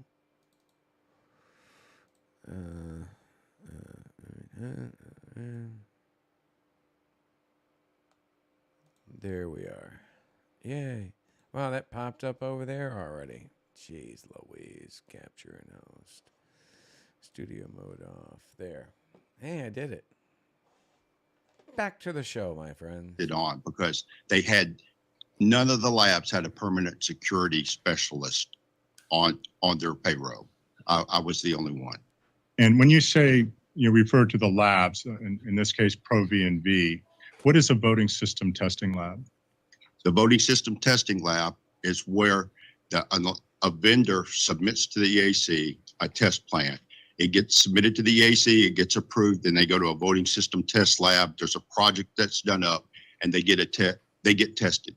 These tests can go either by the EAC for federal certification, or they can go by the Secretary of State. That depends on the state's requirements under. And by the way, my friends, in about 8 minutes, we're going to do another 10-minute break. Probably going to carry the show an hour late, just because this is so important to see, to be explained the truth, right?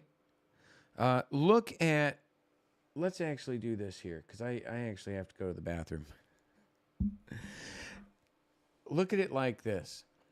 I verifiably, although he's got far more degrees, college than me, we've actually got the same amount of years commercially in cybersecurity, and we both held a TS/SCI and above top secret clearance. And but I was in for a decade with that as ISO. I don't think this guy was even in the military, so I think you should be able to. And plus, I ran for supervisor of elections in 2004. While I was a network administrator for one of the largest heart and vascular clinics in Tampa, I knew what I was doing. I was very much involved with and very much learned at that time in 2002, 3, 4, what was going on with the touchscreen systems as they were being brought in. I literally ran for office. I put my ass on the line. With no political affiliation, didn't run as a Democrat, didn't run as a Republican, because I'm thinking, hey, the guy that counts your vote shouldn't have a political affiliation. So I ran for office. I knew I was going to lose. There was no way to win. I even said that, but I said, listen, y'all need to be listening to me. These touchscreen voting machines are bad. We need it. We need the optical scanning systems. We got to have paper ballots. We need something to hold. If we're ever going to have even a little bit of trust in an election system. And I get it. Elections, when you're talking hundreds of millions of people, you got to understand that they're not always going to be perfect. And those imperfections are not always going to be someone trying to pull something over on someone. However, that happens. We know the Democrats have. We know the Republicans have. This is so connected, all of this stuff, the stuff going on right now in this courtroom with these voting machines, with this cybersecurity guy, is played out in 2000 after the Gore thing. The Bush Gore, the dangling Chads. So this hasn't ever been resolved, right? The election integrity issue, the election, not so much election integrity fraud, but yeah, election fraud comes in when you have Twitter, YouTube, Facebook working with Atlantic Council, partisan individuals, people that are interested in profit, our government or our military for sure. And when you have these organizations that are using misinformation, disinformation, or just controlling the information to determine the outcome of an election, to influence someone how to vote, that's called voter fraud. That's illegal. These people know it's illegal. I'm a fact witness to this, right? I mean, do you get that? That Sierra Mella or whatever, assuming that was the person's name, because that whistleblower never came out, never gave his name. President Trump was, and whether or not you agree he should be impeached or not, President Trump was impeached by an unknown, nameless whistleblower with the intelligence community. Right now, you have someone right here getting ready to go to the break and the bathroom and have a cigarette who can walk into Congress as a fact witness to what they are doing right now, to this manipulation, not because I ever did anything like work on a program where we did anything with Twitter, Facebook, or any major U.S. platform. That never happened. That never would have happened. That, to my knowledge, until someone shows me, not an Army regulation, until someone shows me the Constitution's been changed to allow our military to play any role whatsoever in America. We have the National Guard. Right? We have, which is, trained by the state, cooperations with the state. We do allow some, but that's not the military, active duty military, right? That's why I called out in Psyop the Steel. I called out Shadow Net Enterprise that was deployed nationwide in 2019, 2020.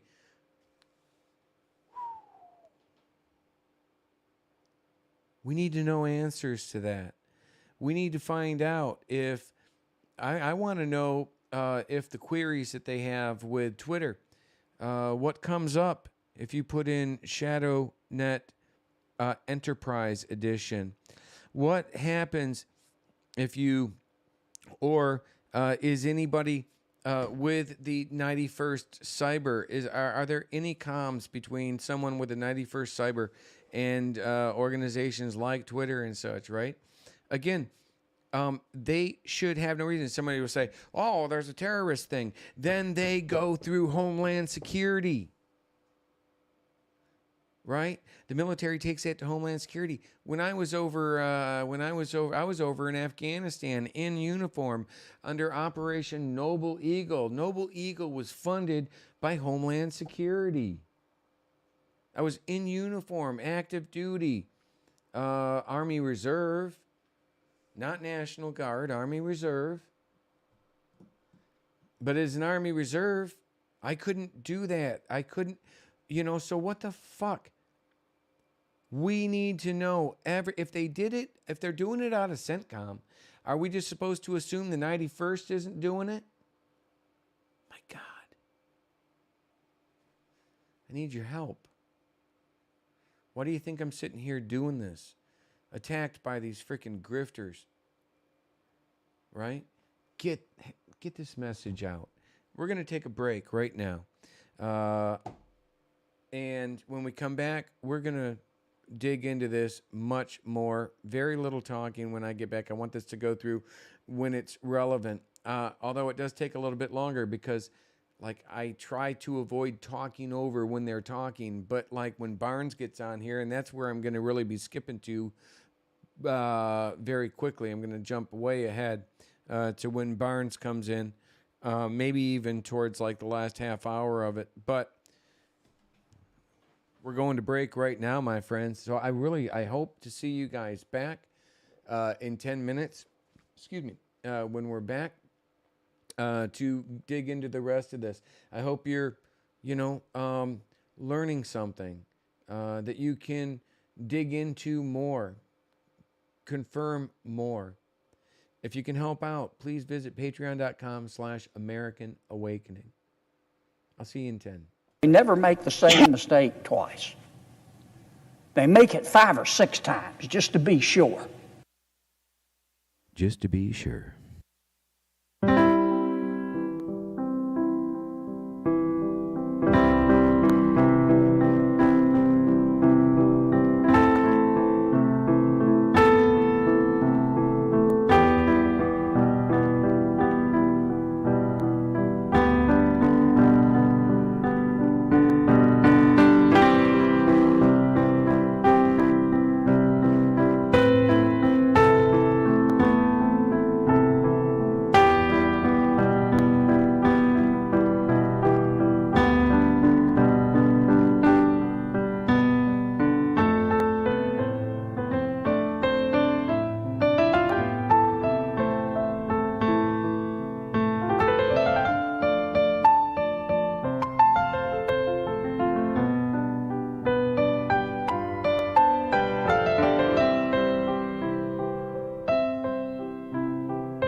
we go. I want to do something else here. Hold on. Where is that? Now we'll just do the P shit. Patrick P. Shit. Patrick P. Shit. He used to be with Google. He used to be with Google. Be with Google. Same response, sir. Patrick P. Shit. Patrick P. Shit. Same response, sir. He used to be with Google.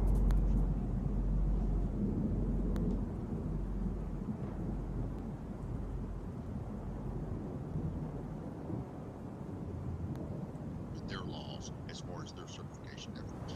Do you know what voting system testing lab certifies the electronic voting machines used in Maricopa County? Objection, Your Honor. Relevance. I believe this line of questioning about certification is no longer on the table given the court's ruling earlier this week. Yeah, a lot of the question for certification, I mean, qualifications purposes, so I'll give them a little bit of leeway. Are they trying to recognize this guy as an expert? To, Mr. Preet. Yes, it's pro VMV. Do you have a background in cybersecurity, Mr. Parikh? I have about 20 years of experience in cybersecurity. Can you, just briefly go through some of your qualifications with the court in cybersecurity? Yes, sir, I can. I have a Master of Science in Cybersecurity, which it's on a computer science track. I also have a bachelor's in computer science, a systems major.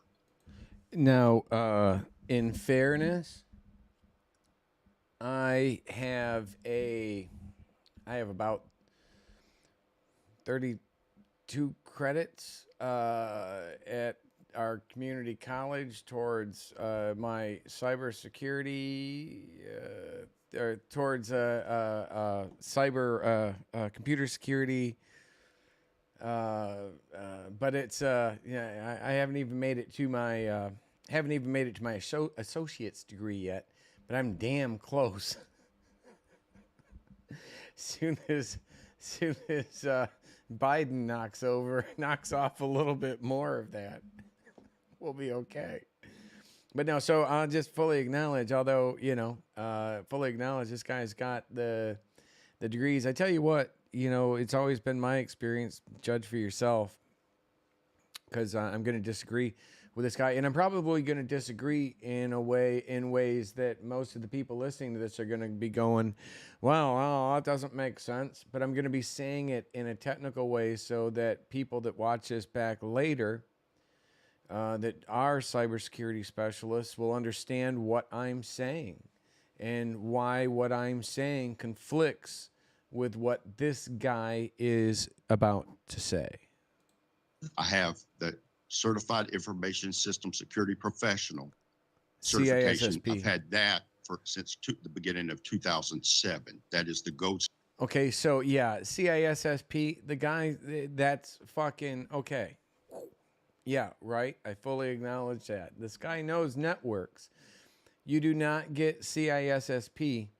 Hell, you can't even take the CISSP unless a guy like this who's already taken it refers you.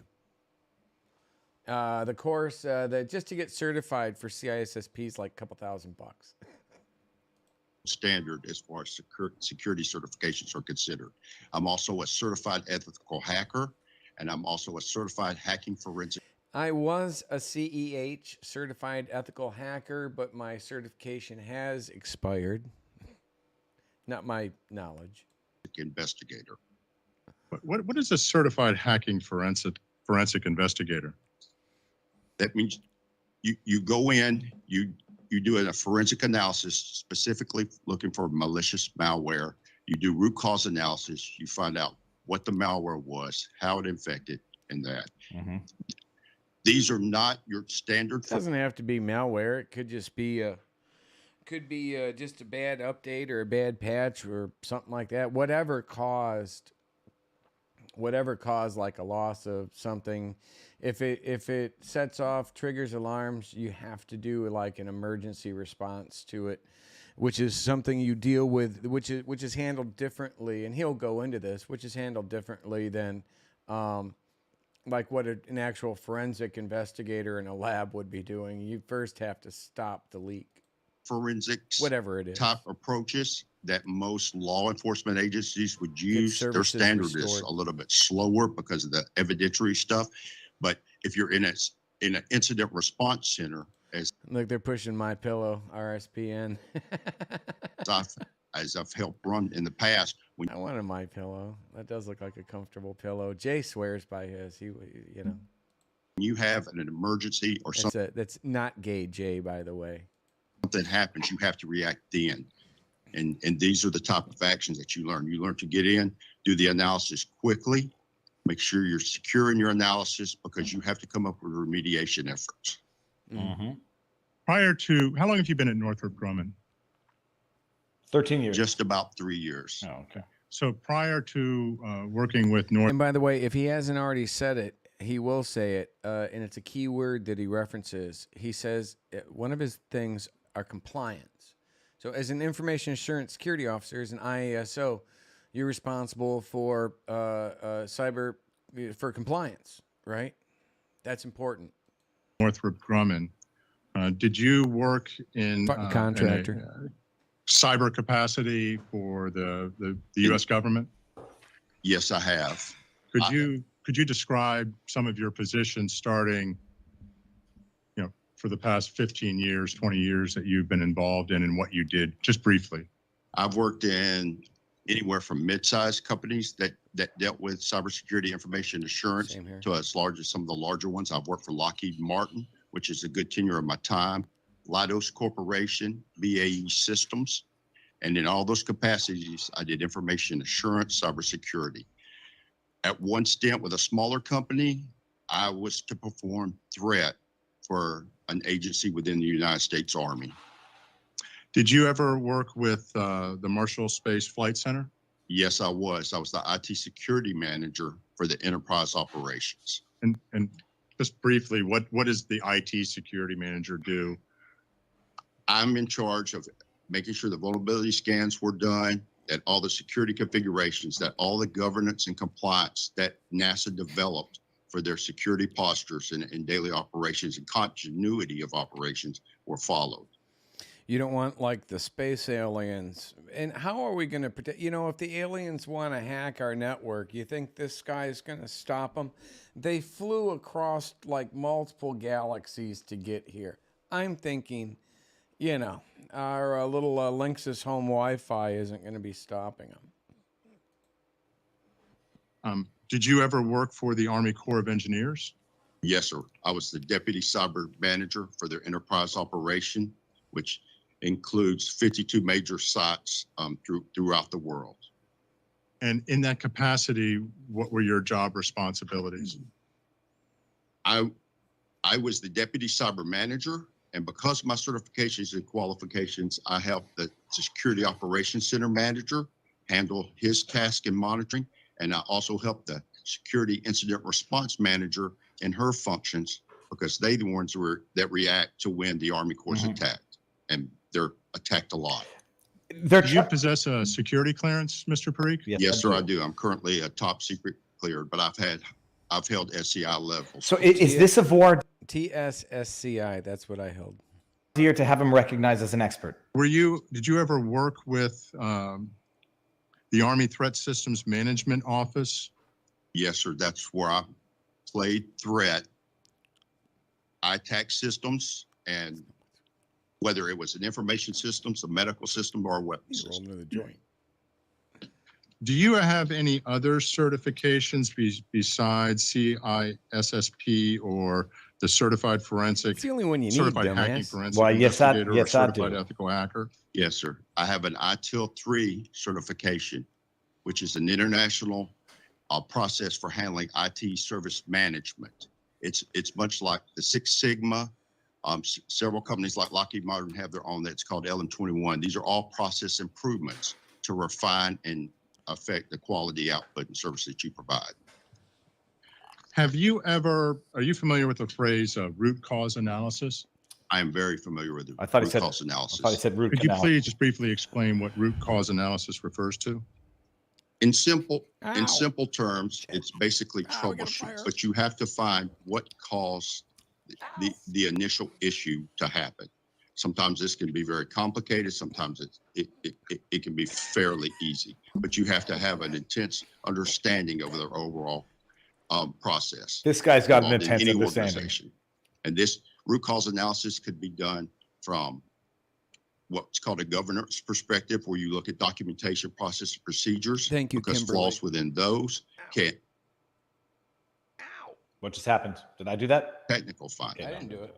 I've done hundreds to probably thousands of root cause analysis in all different types of environments. Could you give an example of an actual event in which you led the effort for a root cause analysis? And just a quick. I still don't even know what that means, but I heard him say it. It sounded nice. I've done one for the Navy Marine Corps Internet, which was the world's largest WAN. They did, which has tens of thousands of workstations. There was an issue that resolved. They were having, after upgrades of the operating systems, they had technical issues, and based on those type of issues, Tens of thousands of workstations. What do you want to bet those were VMs? and analyzed and know what was going on, I requested that the BIOS data be provided, and that ended up the root cause, because the problem systems have that, because they did not properly manage the BIOS. That's a low-level technical one. There's been others involved where the Air Force had it, what's I would say world-facing internet site. Was on the internet, got pulled down because of vulnerability. We call that the dirty net. If you read Victim of the Swamp, How the Deep State Destroyed the 40-Year-Old Pirate, you'll see that. It's called the dirty. Was found. And I did I was put in charge to do the root cause analysis to find out how the system was compromised, what happened, and suggested the mitigation. All that's the same shit that I did. He was like a manager where I was like the guy actually doing the work, but okay. Have there ever been any criminal prosecutions that have resulted from your work? Oh, yeah. Yes. I sent many both people to federally jail. and privately from an employer. How many years in? I almost sent Pedo to jail. Again, Victim of the Swamp, How the Deep State Destroyed the 40-Year-Old Private, available now on Amazon. Jail, are you responsible? So the for federal having government sent people? relied on your assessment of a situation in order to bring criminal charges against somebody. Several times. Some of those I cannot talk about because of the nature and the classification. Did you do an analysis of the events that took place in the election day operations in Maricopa County? Yes, sir, I did. And what did you do in terms of your assessment of that situation? I do like I do with any system that's involved with. Now, notice the guy who just commented here says, I also work in IT. This guy is going to crush it. Really? Where's your independent? You're an IT guy. You're not supposed, if let's just, in the IT world, you're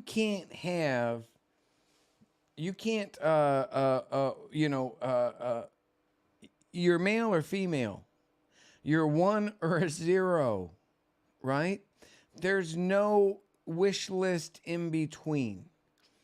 If you try to give it that third bit, which, okay, is error correction. If you try to give it that, it's not going to work, right? Computers need to know exactly what they're supposed to do. You have to tell them very specifically what they're going to do. And then from those very specific instructions, they execute commands. They execute actions. The electronic voting systems. I look at the state statutes and what they reported to the federal government. As in this case, Arizona follows HAVA, and that's in their laws and statutes. Then I go from that, look at the systems they use. Then I look at their procedures. I downloaded. What is HAVA? Help America Vote Act or something? Root cause analysis is determined when where an infection or problem first occurred, and potentially why or how. See, an infection or problem. Whether spelled incorrectly, malware or hack or app issue, etc. Yes, that is more accurate. Just spelled, I believe, incorrectly. I could be wrong. But. The Secretary of State's. And I hate people that do the fucking the grammar Nazi shit too, so I apologize. Elections manual, the Maricopa elections manual. I've read through testimony, declarations. I reviewed the EAC certification of the electronic voting system, the test reports from ProVNB concerning the election system. I downloaded and read the applicable Title 16 part of the Arizona statutes, which covers the election system. This guy's good. I read a lot of testimony. I watched I bet you he knows AR 25-2. A lot of the video televised meetings that Maricopa conducted. This is going to be good. And a lot of the video testimonies. Okay.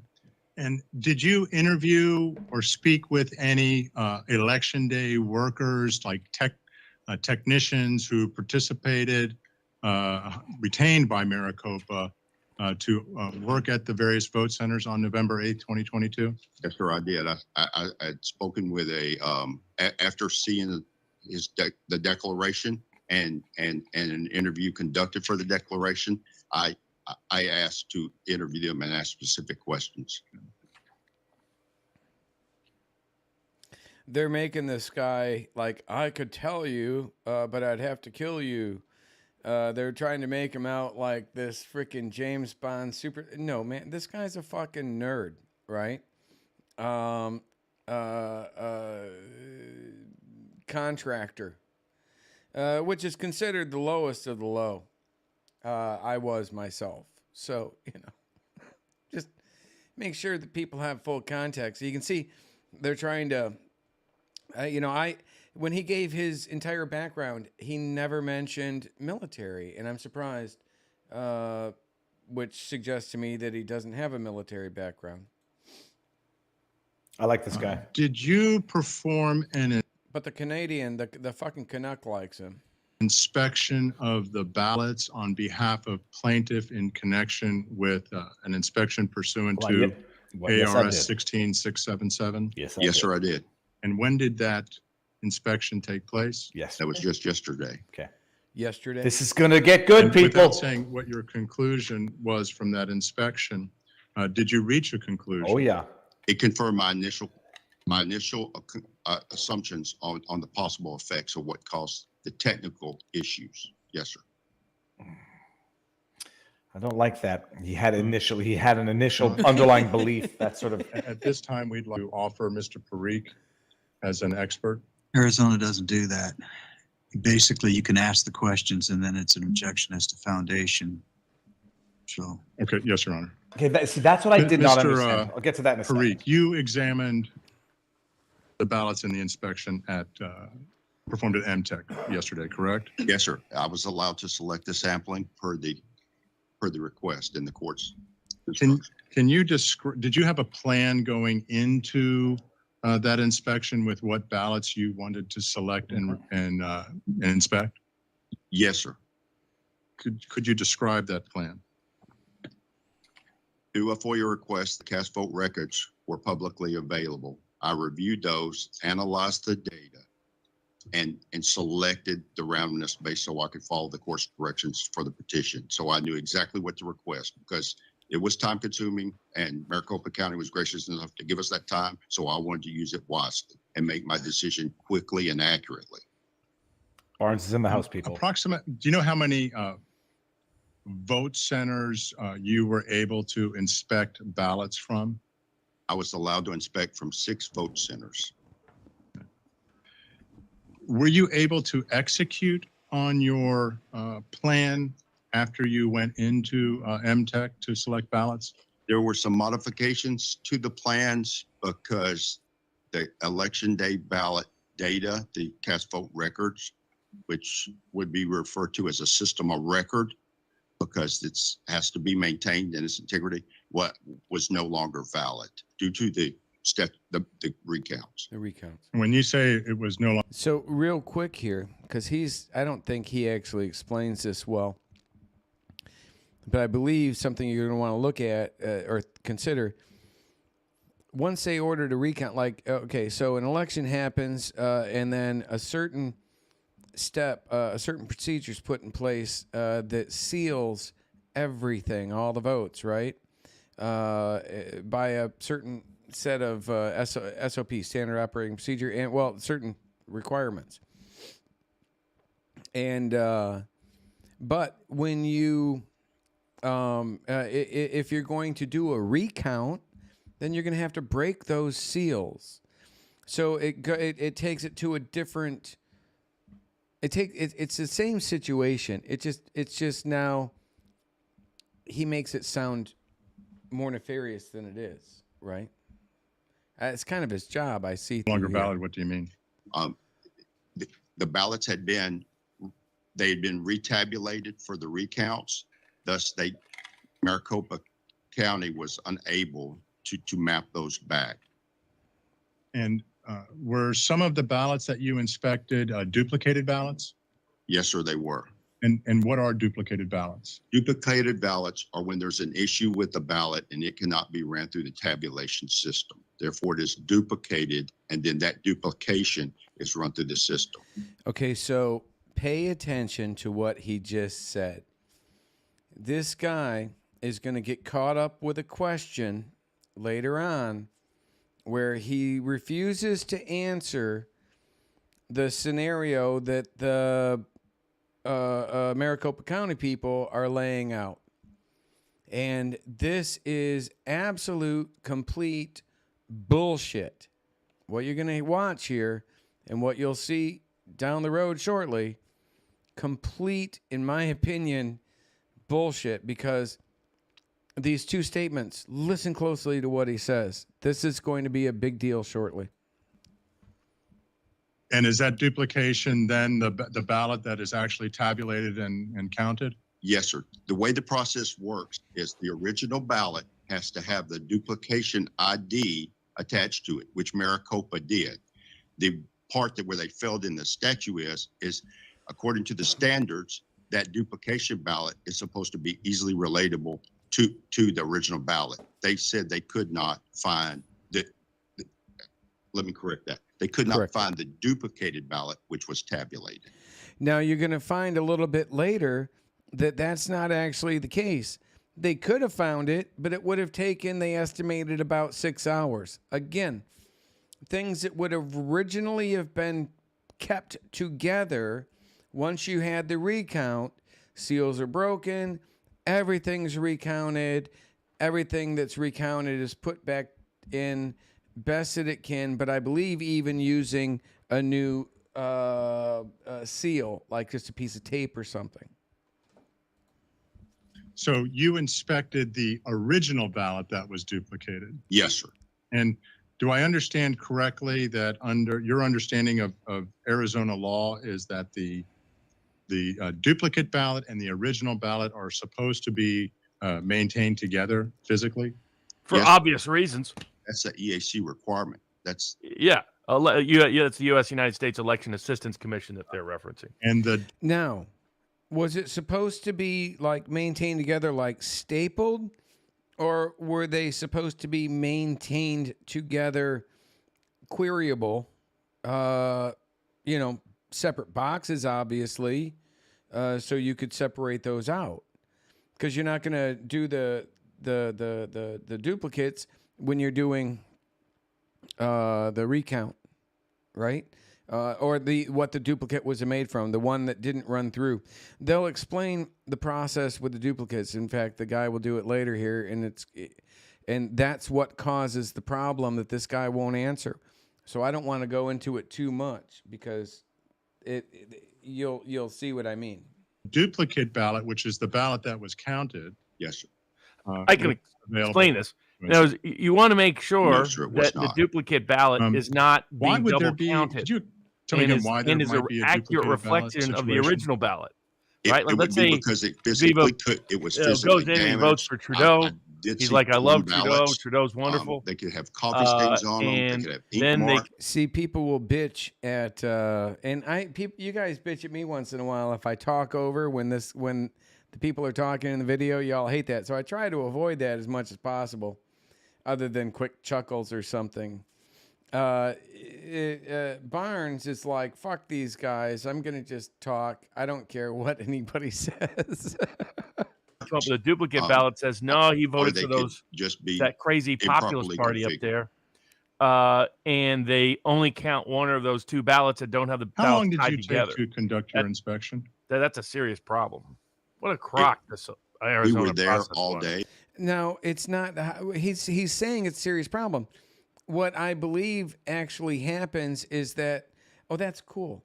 I believe what actually happens is that the duplicates are kept in a separate fucking box so that they aren't recounted again. The duplicates, the original of the duplicate that jammed up, or the paper was bad or got torn or was the wrong size or whatever, which they're going to go into later, which whatever the reason is, it doesn't work. So they rescan it, not changing anything, create a new physical ballot, printing it out, and then run that new one through the system so that the system now counts it properly, right? Nothing's changed. There's nothing wrong with it. These things happen. They're trying to turn this into a dangling Chad, but it's not. Except for a 45-minute lunch break. It took the morning because of not being able to track the selected ballots that I wanted to look at. We worked together and found the samplings, and that took all morning to get that sorted out. And did you take notes contemporaneously with your inspection? Yes, sir. Approximately how many ballots did you inspect? There were 348 that were set aside, and then there were approximately 25 because we did not finish because of the time restraint. And out of that 348 that were set aside, how many were ballots printed from a ballot on demand printer? Oh, for those in the chat, if you want no commentary, go to the Right Side Broadcasting Network. Vote centers. We're doing this to comment on it. See that right there? You can see that people were giving Barnes shit, but he's not going to take shit from anybody. So he's like, hey, if you don't like it, go to the RSBN network that we're actually stealing their live stream from and watch it there. Not and then to there just sit here and the watch. spoiled ballots that God could be bless you. examined. I requested that the spoiled ballots be from those same vote centers. This allows me a more accurate response to be able to look at a spoiled ballot and see it's just the same ballot ID and the same actual ballot style as another ballot within that same voting center. The one thing that I have to point out is out of all the spoiled ballots and the duplicated original ballots, there were a total of 113 ballots examined. 48 of those existed because. By the way, I don't remember the exact difference of the election. I don't remember it being 148 votes. I mean, right? It's like, what part of this would have actually altered the outcome of the election? There was a 19-inch image of a ballot printed on 20-inch paper. There you go. Okay, that's what we were Objection talking. honored. Move to strike as non-responsive. Oh yeah, Question he was answering. Oh no way, ma'am. I don't even understand the point of some of these things. I don't know that it was non-responsive. Because it's not a I'll jury overrule it. trial; it's a You can bench trial. cross-examine. Thank you, Honor. So, Mr. Parikh, it's your The other reason you testimony don't want to make upon those objections to inspection this judge of is, hey, judge, this these evidence was really ballots important. Would you please exclude it from that your memory? you determined that there was a 19-inch ballot image projected onto the 20-inch paper. Is that accurate? Yes, that is accurate. That's one of the initial things when I initially were reviewing evidence that was He's a presented Southern accent, and in isn't the it? public, Spoiled. I Well, he saw that said the ballots, spoiled. and it was, to me, was think easily Texas. identifiable. Oh, it could be Texas too. Somewhere And south of Mason is Dixon this line. something that going into And this? by the way, remember, we're talking about 300,000 ballots plus. out of which there's like 100 and some that were jacked up apparently in this way. Inspection you had seen evidence of? Yes, sir. And what evidence was that? That was a photograph of a spoiled ballot right next to the reprinted ballot from a vote center. It's included in my declaration. When you say that's included, do you mean the photographs? That's a cool flag. Yes, sir. And so when you were inspecting the ballots yesterday and you determined that the duplicated ballots and the spoiled ballots, I'll strike that. How many duplicated ballots did you inspect? 15 total. Of the 140. And out of that, and duplicated again means that the ballot was rejected by the tabulator for some reason? Yes, sir. It could not be tabulated at either the ICP2s, which are at the vote center, or the ICC at MTech.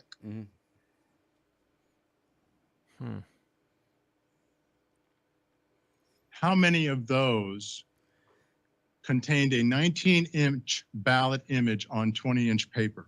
14. 14. Whoa. God. What about the other? Clearly, let's recount the entire fucking election because, of course, 14 ballots accidentally got printed the wrong size, which he's going to say there's only 2 ways. I'm going to show you more. Other remaining. It was physically defective. And when you say physically? Slightly torn. Slightly torn.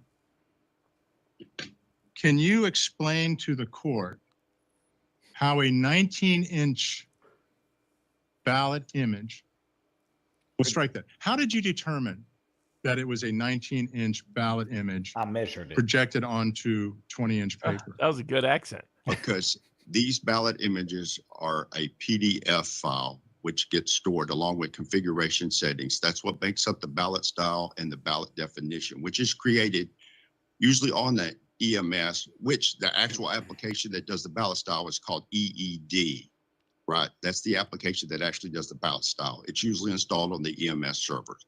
That application creates that style, the definition, because it needs those things because it gets loaded on the tabulator. That's how it's evaluated when the image is created. And that's the print job, to use a common term, that gets sent to the printer.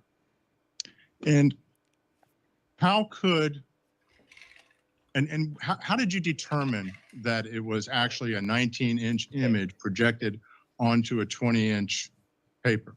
I can determine that 100% of all the ballots are rejected because the mechanics of a printer, the feeds are not always accurate. On the 20-inch ballots, you can see the same, I refer to them as tick marks, but they're actually the borders of the image that is sent.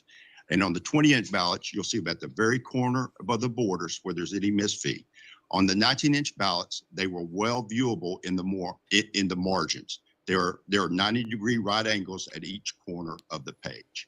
And the image. Did you physically measure the ballots to determine that? Yes, sir, I did. I requested a ruler, and Maricopa graciously got me one, and they got one of the other inspectors a ruler. Well, that'll do it. How'd you know it's 19 inches? It said 19 inches on a ruler. 19-inch ballot image be printed. Appear. We'll strike that. You've heard previous testimony. Were you here for Mr. Jarrett's testimony? Yes, sir, I was. And did you hear Mr. Jarrett testify that in the November 2022 general election, a 20-inch ballot was used? Yes, sir, I did. And did you hear Mr. Jarrett testify that it would be a failure of the system if a 19-inch ballot image was projected onto a 20-inch paper? Someone's going to objection, Your Honor. That misstates the testimony of the prior witness. Okay. That's the word fail. It is a mischaracterization of that.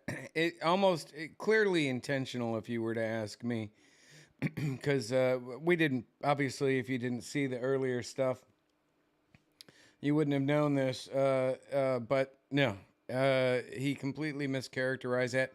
Even these guys saw that he was mischaracterizing. Failure. I'm assuming you're going to follow up with a question or an opinion. I think you can frame it as a hypothetical without arguing about the Yes, Your Honor. Go ahead, rephrase. The witness did not call it a failure. I think he said maybe issues or it shouldn't have In happened. an election, which is I hate these purportedly administrative designed looking courtrooms. to take place with a 20-inch ballot image on 20-inch paper. How could a 19-inch ballot image appear? Objection called for speculation. That's what he's there for. Let's ask a question first, yes or no, if you can tell. Ask him if he can tell, and then the objection, and you can re-ask the question. Yes, Your Honor. Mr. Parikh, given your experience and training, particularly with electronic voting systems at 9 years, can you tell what the cause of a 19-inch ballot image being projected on 20-inch paper would be? Yes, I can. I can give you both the technical ways that it could happen. There are only two ways that it can happen. No. Stop. Go stop. on. Can stop. you? The moment anyone in the IT community that's being honest says there's only two ways something could happen, they're not being honest. And this guy's not being honest right now. I'll explain in a way that, like, what does Patrick Byrne call it? Dolphins speak. But I'll explain it in a way that anybody with a cyber background will have to say, okay, or I would love someone to dispute what I'm saying. You tell the court the two ways that can happen. One way is by changing the printer adjustments. That would make the printer adjustments and settings override the image file that was set. The other is from the application side or the operating system side. This is the same for anybody who ever prints anything at home. Your Microsoft Word can send the settings, or it can say to use the default settings of the printers. The application doing it, in this case, as it's a ballot, would have to be that there was a 19-inch image ballot definition. Okay. And where does that definition reside? That can vary depending on the system. But from what I heard in the testimony, it resides on the laptop that's connected to the printer, I've seen it referred to as a control printer, but this is actually what would be called a print spooler, and it controls the print jobs to allow the printer to take on the load. And as there were multiple site books, this would be the technical use that laptop should be used for. So now, actually, so right there, the laptop. So you've got a system. You've got a system on a computer that has access to a template that you want to print, and you want to print a ballot, right? And you got a special printer for the ballot. And in between the printer for the ballot, you got a laptop, and that laptop is acting, or it has the role of a print spooler, so that the print job, which when you're talking graphics and such, can be massive files. So you hit print on your local computer like you normally would, Control P, enter, and and of course whatever print settings you have configured in your printer from your application. If I'm printing from Word or whatever. But the difference with most people is that that goes to the print spooler. Now, and then the print spooler sends it to a high-speed color laser printer or black and white printer that uses both toner and fuser. So there are three components right there, not two, right? Now, all of those devices, the printers, the print spooler, the laptop, are all on a network. That network is almost certainly going to be Active Directory. policies that a system administrator like myself or like this gentleman, we would set the policies on the server for everything. I can control right down to what printer, what drawer in what printer, at what resolution someone, a particular individual, if they're particular logged into a particular system, is allowed to print to. That granular, right? Through policy settings that get pushed out across the Active Directory domain. This guy is going to point out that very shortly that like a patch file can be sent out. A batch file can get sent out, which has code, which has instructions already pre-coded into it, and those instructions set the configuration for the printer and the printer and the laptop. The printer that they wouldn't set that API or that batch file wouldn't control, I doubt very much, the print spooler, but it would control the laptop that you're printing from, and it would assign whatever rights or permissions that laptop is going to have. It would also assign, Active Directory is going to assign whatever rights or permissions that laptop has.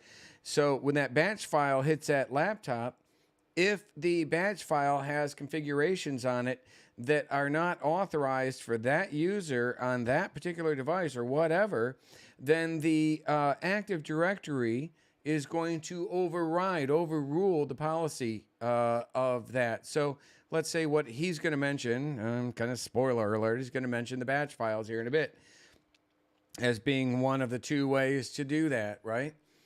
But also on that network, also on that Active Directory network is another device, and that's the printer, not the print spooler, but the printer. Almost certainly that printer is not going to be on a local network. It's going to be on that Active Directory domain. And those Active Directory domains, by the way, are connected up through VPNs that are highly encrypted devices that allow the building from one location to another location to be able to connect up to the main office and pull the information, pull the templates that they're going to use to print out onto those printers. The actual voting machines themselves aren't connected up to those VPNs, but those VPNs are highly secure, and they allow that printer, they're going to allow that laptop, they're going to allow that print spooler to all connect up to that Active Directory domain, which could be located in another city, state, hell, another fucking country. And tell me now, from what I just said there, as complicated as that sounds, and like I said, I was going to say this in more of a technical way like I just did, so you guys wouldn't really understand. But if that sounds like a lot of different things that could go wrong, it's because there are, right? It's because you are pushing out policies, rights, permissions through Active Directory domains, domain controllers. You're pushing out all of these things. Hell, your switch and router has to be authorized on Active Directory domain. Your switch and router could have extra controls like MAC authentication. And what if the MAC authentication wasn't properly assigned to your printer, let's say. And so let's say you set everything up. You're at one of these multiple 50, 60, 80 different polling locations. You set up your printer, you connect up your VPN, and then everything just automatically gets assigned the appropriate rights and permissions, right? Because nothing ever goes wrong there. Well, of course it does. Fucking shit goes wrong left and right with that stuff. So things go wrong. What if that policy doesn't go to that printer, and that printer, well, it's still on, and you wouldn't really notice it necessarily. But what if that printer was on a local network, not on the domain network? Then you know, if it didn't get connected to the domain network, and that laptop wasn't allowed to either print to it, or maybe it wasn't allowed to print to a certain size, or maybe it would only print to it using an auto setting, and would override anything that batch file would have sent to the client side, right? So I'm just trying to point out, he says, oh, there's only 2 ways. Bullshit. There are thousands of ways on that network and domain, and I know that those operate on networks and domains. Okay, let's say that they aren't on a network domain, which they are. But you're still going to have them on switches, routers, and VPNs. And of course, the VPN is going to have a domain, or it's not going to. So, but let's just say, for shits and giggles, just to reduce it to, oh, there's our government. They don't have a lot of money. They don't. Of course they do. But no. If it doesn't get joined to that domain, or if it doesn't get the MAC authentication through a switch or a router, which maybe they had MAC authentication as one of many requirements for it to be able to join even a local network there, then the printer settings that this guy's talking about are going to be overridden in a half a dozen different ways, not 2 different ways, right? So when someone says something like that, they are fucking not being honest with you. And by the way, you're gonna when the Maricopa County attorney gets a chance to cross-examine this guy, you know, I fully conspire with what the guy said, with what the Maricopa guy says. Is there any This guy's like he's like a Taurian. way, in your opinion, for a 19-inch ballot image to be projected on a 20-inch ballot by accident? No, sir. Why not? Because the settings and the configurations and the procedures that are used cannot allow that. These are not a bump up against the printer and the settings change. There are security configurations.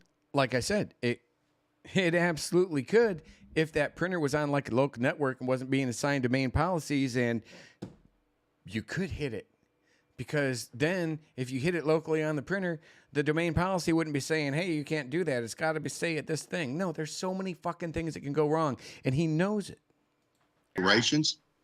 I've reviewed the evidence, and the printers are configured via script, which by any large organization that has to do multiple systems. Script, batch file. Okay.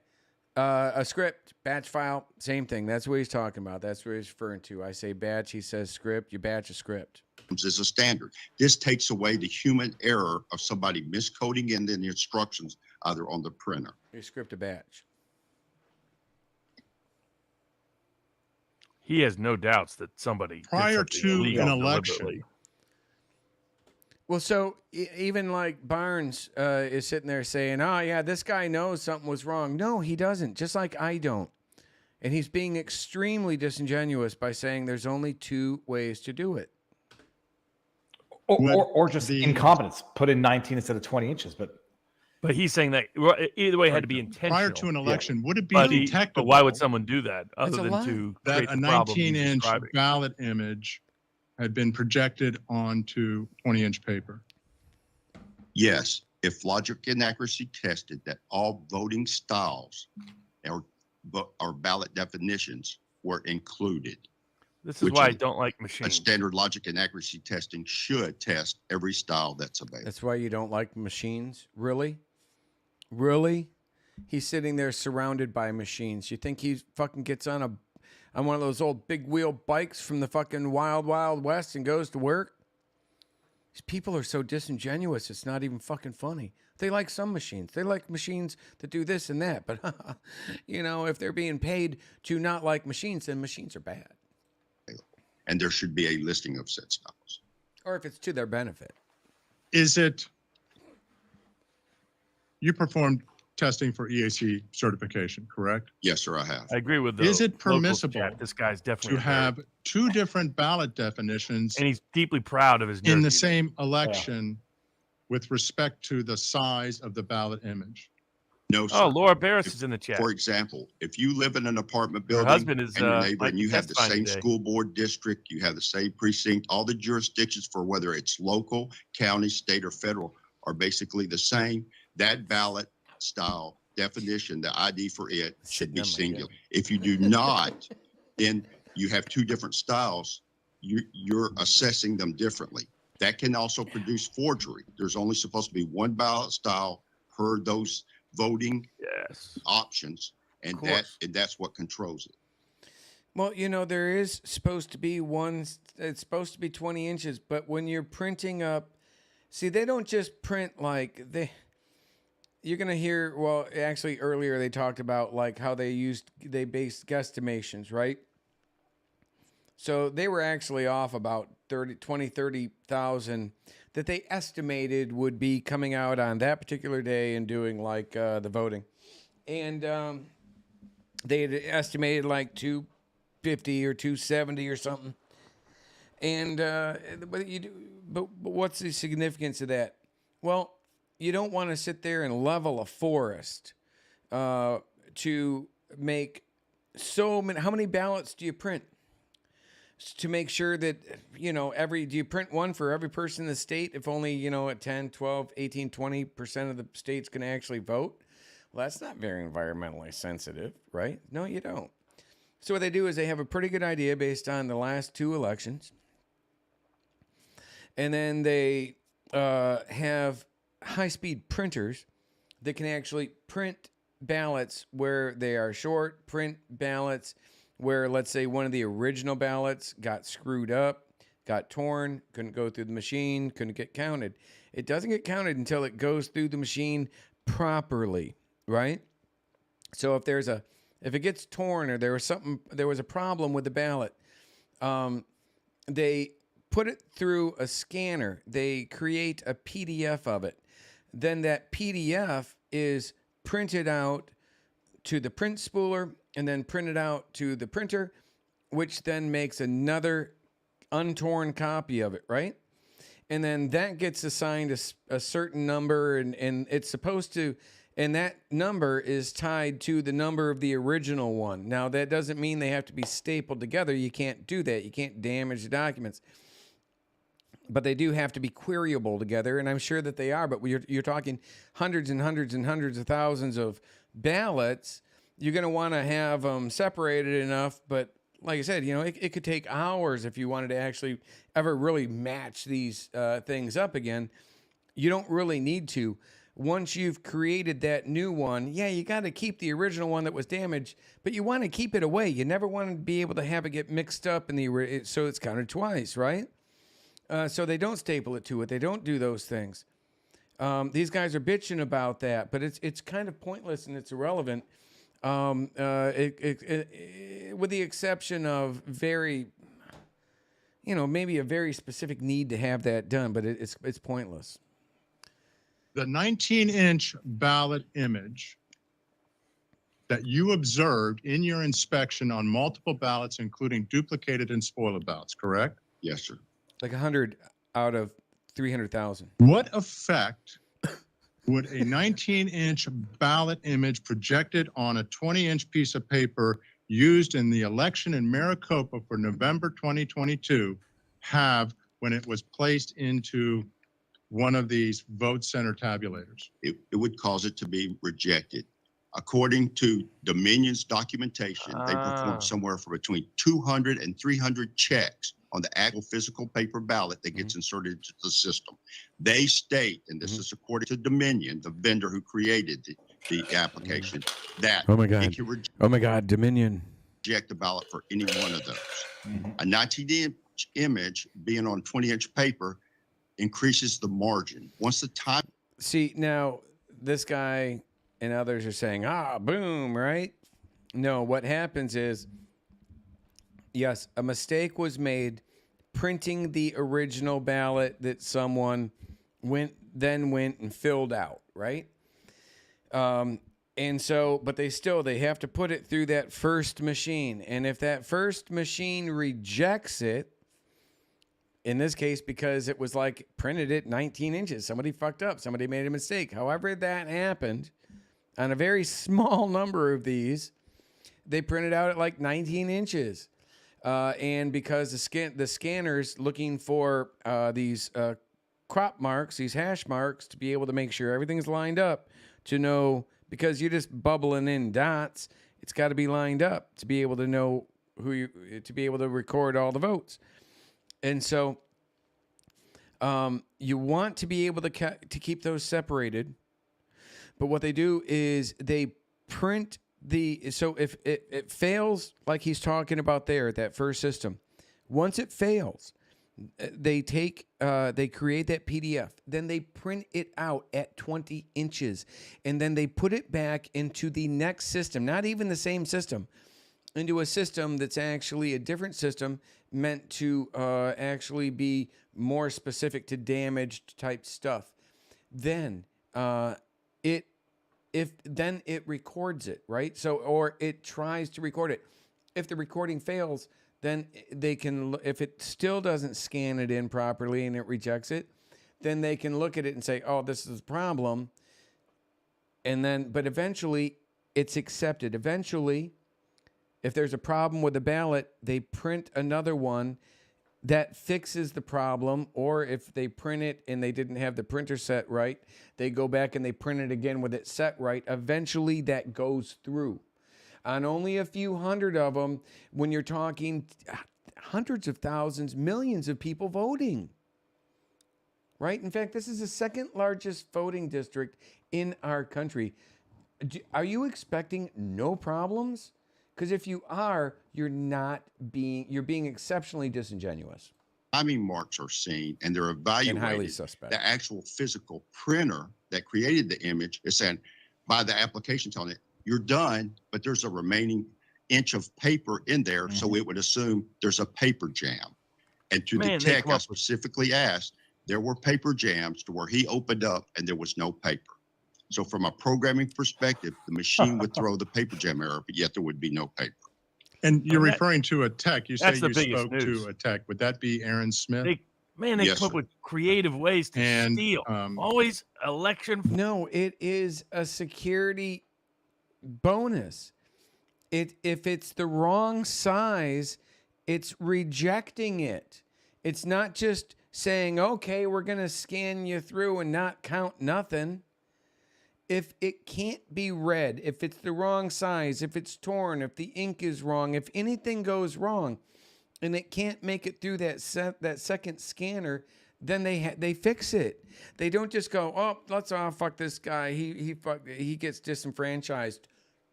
Said no one ever. These people they just grift. Look at all this money come in from these fucking grifters as they create these conspiracies out of something that, from a cybersecurity perspective, I'm calling complete bullshit on. And if anybody wants to try to dispute what I'm saying, good luck to you. I'll challenge it. What did Mr. Smith They're like, tell you? First of all, who is Aaron? Who is your on elections? What is your understanding of Mr. Smith's role during the November 2022 election? I think he repeatedly followed all the procedures that he was instructed to follow. He put a good, solid effort forward to resolve the issues. It finally became to where the issue could not be resolved according to the procedures, and he actually had to request a replacement tabulator, which so happened to be misconfigured. Do you know why Aaron wanted to testify today? There's an interesting that thing is here. an objectionable question. That is speculation. Withdraw the question, Your Honor. I'm going to screen grab this. Remind me about this later. Do you remember? It makes sense now. When What would it take? You mentioned that there after. are only two possibilities for how a 19-inch image could be configured onto the system to be put on. Again, we're talking about a little more than 100 of these. 20-inch piece of paper, with correct? Hundreds of thousands Yes. of votes. My assessment applies to anything that is printed. So disingenuous. not just the 19-inch specifics election of this, fornication. but to anything that's printed. These are the way the technology It functions. was John Holmes. But you testified that there's election only fornication. 2 ways that Yes, this there are only situation 2. could arise. There are only 2. Okay. What would it take for you to determine which of the 2 possibilities is what I occurred? think the lawyer's doing a solid job. Of Yeah, the how lawyer's he's very Specifically, very as methodical. I did yesterday, inspecting the ballots. There And to were get about Methodical. Just earlier, we heard the lawyer ask that guy a question about his like involvement in a PAC that he didn't know the answer to. That guy sworn said he wasn't involved in. So, you know, if the old saying with attorneys, don't ask a question that you don't know the answer to, right? Well, so why are these guys going, oh, this attorney sounds great? Well, you know, really? there were some this ballots that were fast spotty. on such short order. But That the is not spottiness easy was work. also on batches In from a the vote totally centers. complex He clearly didn't recently stay in a Magnuson hotel. area correctly you don't tabulated. instinctively So, know. That confused me. And the stuff that was mentioned about the fusers and the heating, because they first said it was a toner issue when it's not. It's a tray weight issue, which affects the heat of diffusers. The mechanical function of a fuser and heater, from what I observed from the spottiness, did not match what is a standard error or example that would be demonstrated. There were 1 or 2 occasions that were exactly that way, but that was about 2 ballots out of all that I examined. But if you were to try to determine whether it was a printer issue, configuration issue, The memes in the or locals live an chat is issue great. with the ballot definition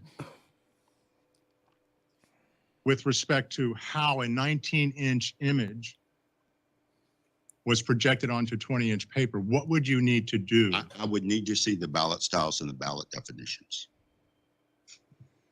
In totality, if there's 15,000 of them, all of them should be examined.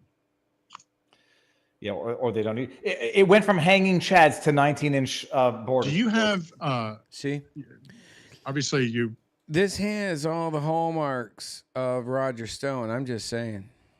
been practicing in the cyber field for 2 decades, correct?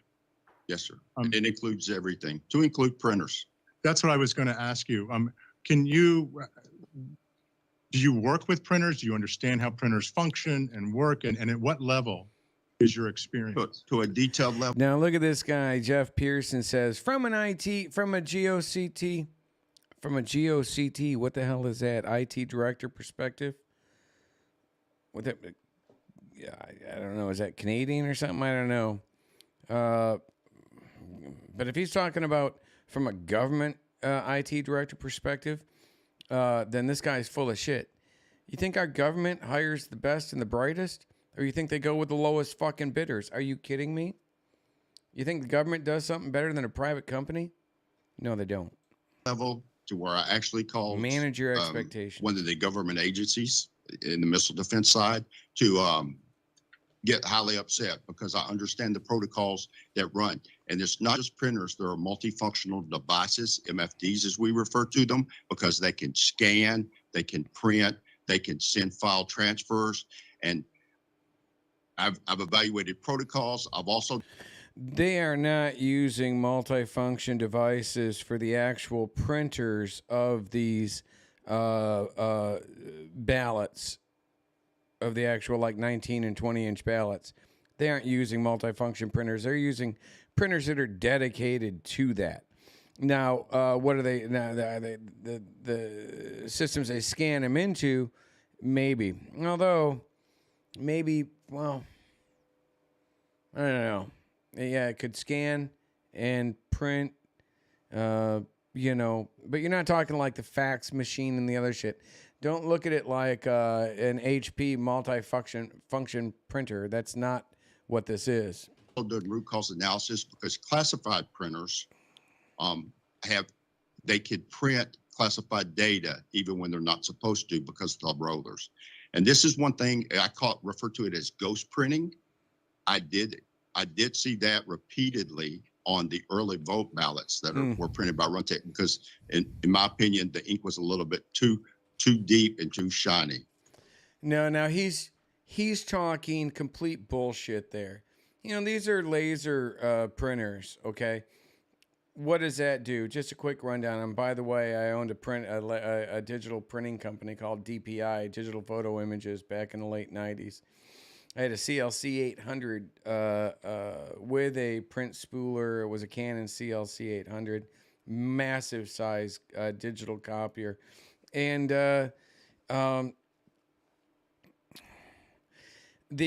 what happens is you've got either 4 toners or just one, CMYK, or just K, which is black. And then you have a fuser roll, which is really hot. And you have a little laser. And everywhere that the laser touches on the paper, it creates like a negative charge or a positive charge. I forget, probably positive. And the toner is not the fuser. The toner is like opposite. It's like a negative charge, opposites attract. So it kind of dusts up on the paper, and wherever the particular laser touches on the paper, it attracts the toner. Then the toner gets fused on by a heated fuser roll. What he's talking about, like with a classified system, where that's completely irrelevant for what anything that you would have with the fucking voting machines here. Is he trying to suggest that it's going to like not print what it's supposed to fucking print? No. Is he suggesting that maybe someone could go back and look at X amount, you know, like what the last copy was? Maybe, but who gives a shit? I mean, what's the point for that? What he said there was so irrelevant, it's not even funny. For that, and I was able to even see Canada. And you're welcome for the quick layout on for the quick instructions on how laser printers work. Names in white space. It's very light and gray, but that's why I refer to it as ghost printing. Mm-hmm. Nice phrase, ghost printing. There is no fucking ghost printing taking place on this damn laser printer. You got to be fucking kidding me. What are they really? Are we going there? Went from 2,000 mules to ghost printers. Ghost printers. I can see that. That's going to be like the next T-shirt from the Force Psychological Operation group. Tori's going to have a little picture of a ghost with a ballot on it. Are you fucking kidding me? Why do they give these people the ammunition to even do this? It's insane. Don Burger, guys, it's pretty well known. Don Burger Gate. Don Burger. Oh, I don't know what that is. Back to the show. Did we say what would you recommend be done with the ballots currently stored at MTech now, given your findings from the inspection? Objection to relevance. Thanks, Curtis. Lack of foundation, speculation. Whichever, take your pick. I'm not sure myself. You need to rephrase the question. Toner gate. They're ready. I'm going to sustain it.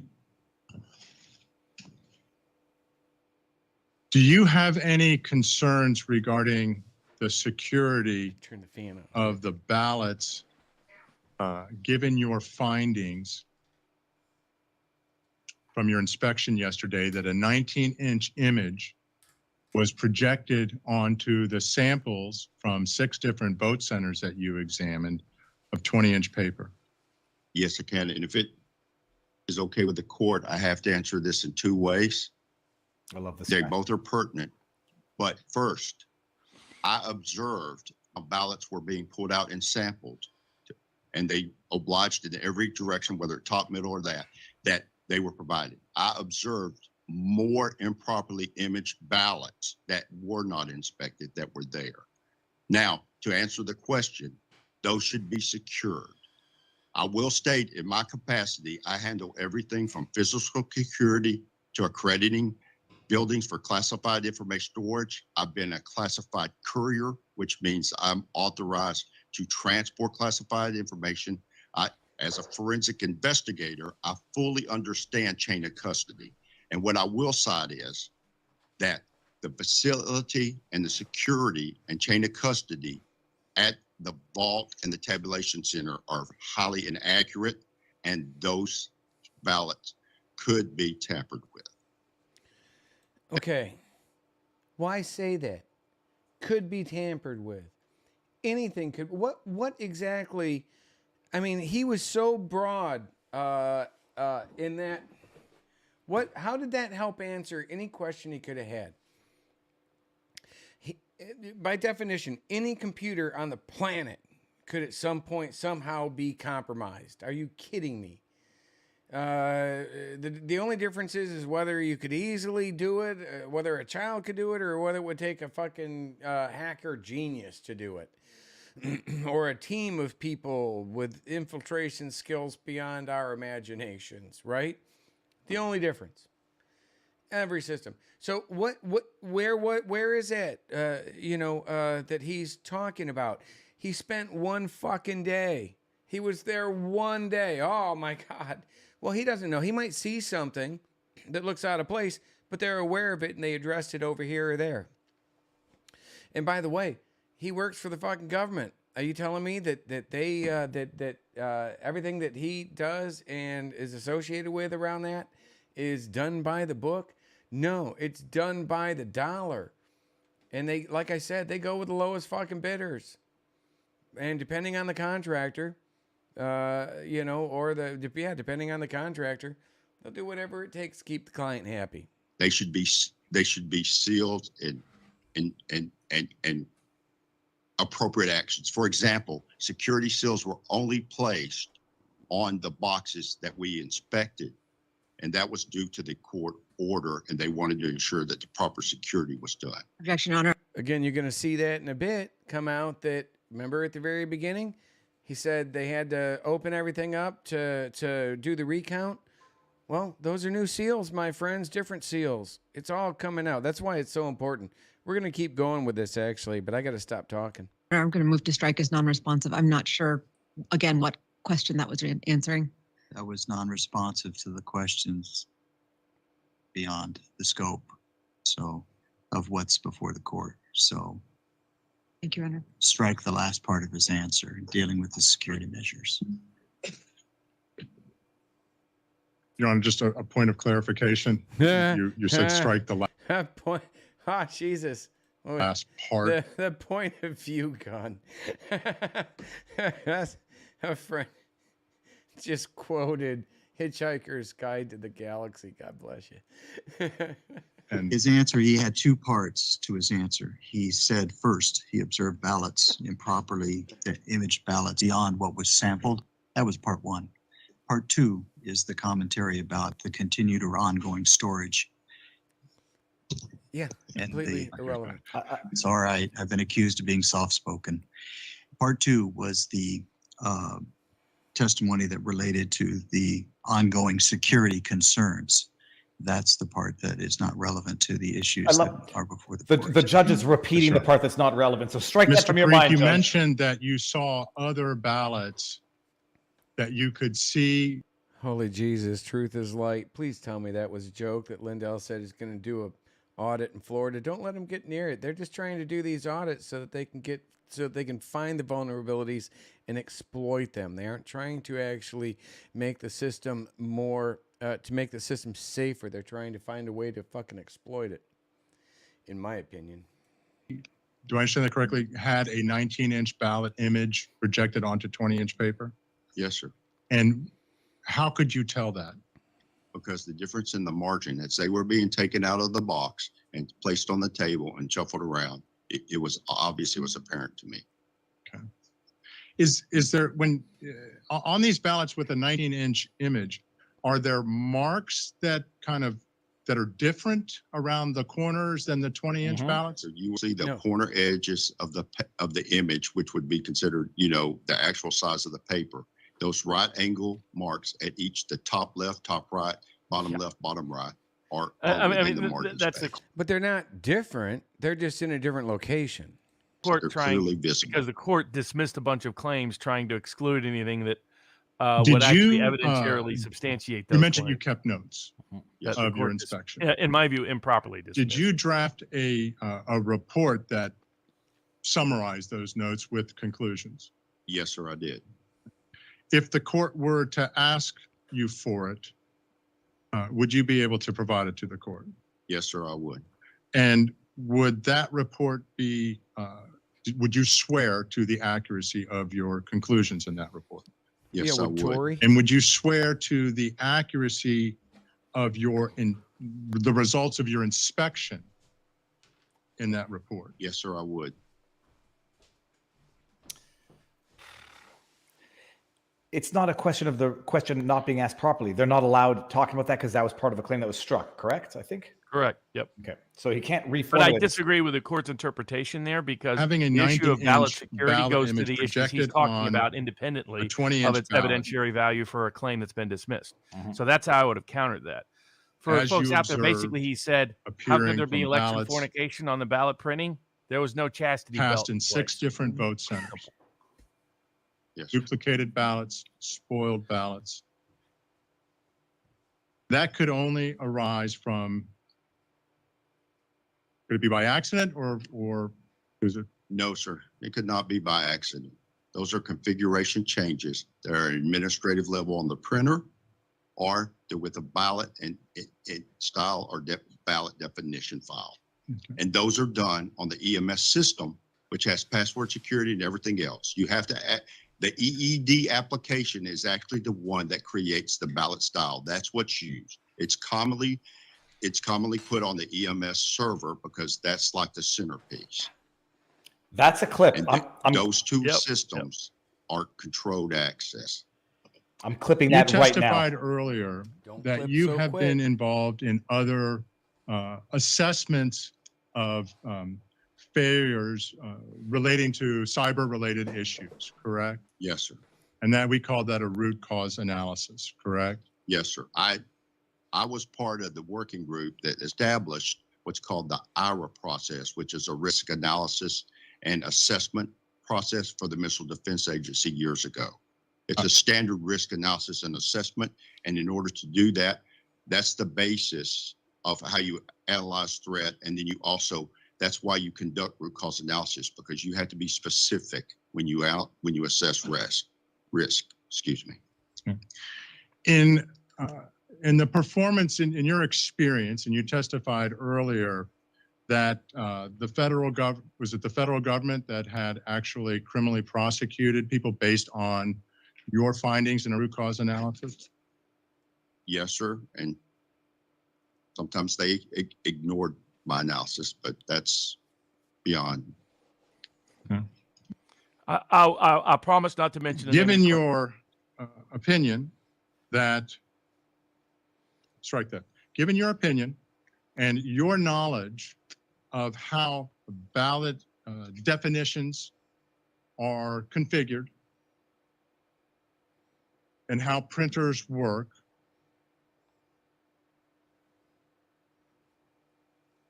does your finding of a 19-inch image, ballot image placed on 20-inch paper, does that implicate violations of criminal law? Objection. He's not a lawyer. Before you answer that. Objection, Your Honor. Calls for speculation, lack of foundation. Okay, well, I would actually dispute that. And that's why I said, remember when I said earlier about how it was important to note that when he was referencing his credentials, how one of those was compliance. Well, what is compliance? Socks. Socks can be criminal. HIPAA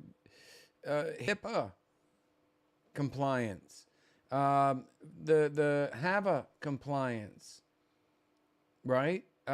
DISA compliance. CISA compliance. So from a cybersecurity perspective, he is qualified to be able to answer compliance questions. It's not like that's not like he's got to be an attorney to answer that. In fact, I would love to see most attorneys try to answer compliance questions to security issues, to cybersecurity issues. Good luck. That calls for a legal conclusion. Who's the dumbass now? Does call for a legal conclusion.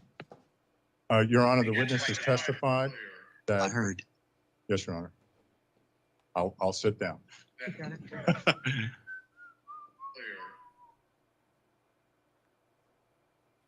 What just happened? Based on what you have determined on your physical examination of these ballots. Real quick, Rich Weir, they weren't maintained 6 hours apart. He estimated it would take 6 hours to find them. Your experience both in the industry as a certified forensic hacking investigator, your CISSP, your skills with, I believe you called it IRAP. Is that? It's IRA. That's the acronym that does it. There are different, and this is specifically for technical risk and assessment. This is one of the issues when I work for the voting system test labs to get all the vendors. I've dealt with over 7 of them to my memory, right? None of them performed it. The labs didn't perform it. I eventually convinced one lab to do this because this is vital to when you're doing system testing, let alone security system testing. What question is he answering? And this applies not just to electronic voting systems. This is to all information systems, all technology. These are standard engineering principles. Is there any way you could be wrong about a 19-inch image being placed on 20-inch paper? No, sir. I give the technical options that are there. There are 2 ways that this can happen. And based on this system and the controls in place. Now, everybody understands what the correct answer would be with that. If I was up there, I would say, listen, from an enterprise, standard or whatever, if we're dealing with the cyber, let's put it like with this right here, right? I've laid out 2 of the most likely scenarios, right? But there could always be another potential scenario which could have resulted in this because we don't know. We haven't come to a definitive conclusion on exactly what was the problem. And in fact, there were multiple issues that you would have to come to conclusions on what the problems were that actually had to do with the paper ballots, but were different. Because again, you're dealing with millions and millions of paper ballots. You're going to have a problem. A certain percentage are going to have a problem. Someone's going to get torn. There's going to be coffee spilt on them. It's going to be something, right? But there's a provision for that. This could not have been an accident, and there are only 2 options. It would take further investigation. So disingenuous. The forensic examination for me to determine exactly which one it was. Thank you, Mr. Parikh. All right. It would have been nice to see a visual of this. They're going to get at him as to how he was able to determine the 19 inches based on a visual. How did he determine? They're going to have to get that. He's looking at PDFs. It's an estimate. He's not dealing with original documents, but he must have been. Somebody screwed around if we do the counties first, I think we might get to the other one after lunch. Digital items. Mm-hmm. Thank you, Your Honor. I appreciate that. As some of these allegations go directly to the conduct of the election by my client, Maricopa County. Mm-hmm. Is it Mr. Parikh? Is that correct pronunciation? Yes, sir, it is. This is good. Listen. And where do you reside, Mr. Parikh? I reside in Huntsville, Alabama. Alabama. And you traveled up to Maricopa County for this proceeding? Yes, sir, I did. Our chat guessed Alabama. And who paid for your travel? Who paid for your travel? The attorney fund. The attorney fund? What's the attorney fund? It's the legal fund. I believe it's Because defense attorneys would never call into question the integrity of a witness, right? These guys, man. Oh my God. Every one of them's a grifter. It's for all the attorneys associated with this. With this particular litigation? Yes. And did the attorney fund pay for lodging as well? Yeah. Pay for your lodging? Yeah. Where'd you stay? Where'd you stay? I bet you this guy did And not. are you being paid for your time? Yes, I am. Yes. And what is the rate at which you're being paid for your time? $500 an hour. $250 an hour. That's also coming from the attorney fund? Yes. Are you familiar with an event called? He yells out 500 and the guy goes 250 and I'm thinking fucking Trump and them always going with the lowest bidders. I tell them not to use the lowest bidders, but nobody ever listens to the Berg. Michael Lindell's moment of truth? Yes. I spoke at the event. You appeared and spoke at the event? Yes, I did. We just saw Michael And Lindell. where was that event held? In Missouri. Missouri. And was your travel from Alabama to? So their witness that's supposed to be like a subject matter expert witness, he's running around speaking at fucking Lindell events. I mean,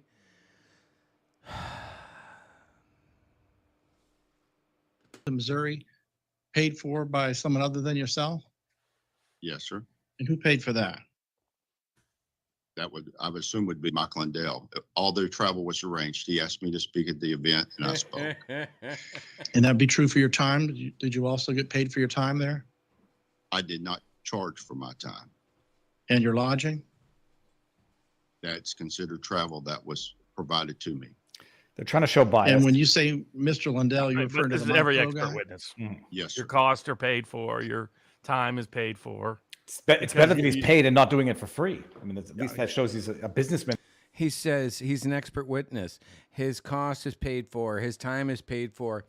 But they aren't talking about him going to court. Barnes is trying to kind of like imply, kind of suggesting, well, that's what they do for everybody that goes to court, testifies. He was talking about him testifying. He was talking about him speaking at the Pillow Man's event. It's just a big rally. And not a And partisan. you are hack. a cybersecurity professional? Well, I think he just proved that. During your investigation of this election, did you detect any hacking involved in the 22 general election in Maricopa County? No, sir. That bolsters his credibility, not weakens it. Mm-hmm. That's why He's like, there's a bunch of stuff I didn't see as a problem. It's only this that I saw as a problem. I believe you testified that yesterday you were down at McTech performing the court-ordered inspection of the ballots. Is that correct? Yes, sir, I was. And you were asked to select batches of ballots? Yes. You were asked to identify them? Yeah, no jury. This Use is a judge trial. highlighter and highlight the boxes? Yes, I did. Did you observe the custodian of those ballots opening those boxes? Yes. They opened them in front of all the inspectors. There was a court reporter inspected. There was the other inspector for the other side, the gentleman sitting over there who said he was as an attorney. We all were there as they went through. Did the individual who opened the box break the seal? We could call this broken seal as well. That's another. By seal, are you referring to the red tape, which is simply red tape and not a security seal? Well, I'm asking you, so in your professional opinion, the ballots were not sealed? The ballots did not have an appropriate security seal on the boxes. Why is he opening up something that he got struck earlier? The ballots. Again, so I mentioned this earlier, right? They're talking about tape, and I would suspect the tape is actually kind of like that tamper-resistant tape, right? That if you try to tamper with it, it will show that it's been tampered. I'm just guessing that, but even if it isn't, remember, it's not at it wasn't at its original state. It had been taken back out again. The original seals were removed to do a recount. It's completely, they're trying to turn something SOP into something wrong. Were not sealed. The ballots did not have an appropriate security seal on the boxes. That's not on. So, okay, fine. My question was, Were the ballots sealed? Yeah, there was scotch They were tape. closed with tape. And where were they stored? In the vault and in the tabulation center. In a vault? This guy's your typical government cross-examiner. Thinks he has a bunch and really doesn't. And would you say that your profession details are important? Yes, they're highly important. And you said that you reviewed the statutes prior to initiating this investigation? He's not a lawyer. That was already over. I always have to do that because it's relevant, especially if a state states a statute. So that's a yes. Again, it's compliance. Viva. That's what he does. He's a compliance officer. Yeah. And you also reviewed federal statutes. Yes. Ava, I think you said? I'll go as far as back as the 1990 FEC standards. I've reviewed them all, every version of the BVSG. And you downloaded Title 16? Yes. I like to have references for when they're referred to because they've been referred to in the Secretary of State's manual. They were referred to in the Maricopa manuals and procedures. So I like to actually read what's referred to ensure that it's accurate. And when you read those documents, you pay close attention to detail because that's required by your profession. No, I do it on the toilet. I'm not a legal attorney. And so I read the laws for what they state. And because that's required by your profession. Is that correct? I'm not a legal attorney. No, but you're an information assurance security officer, dumbass.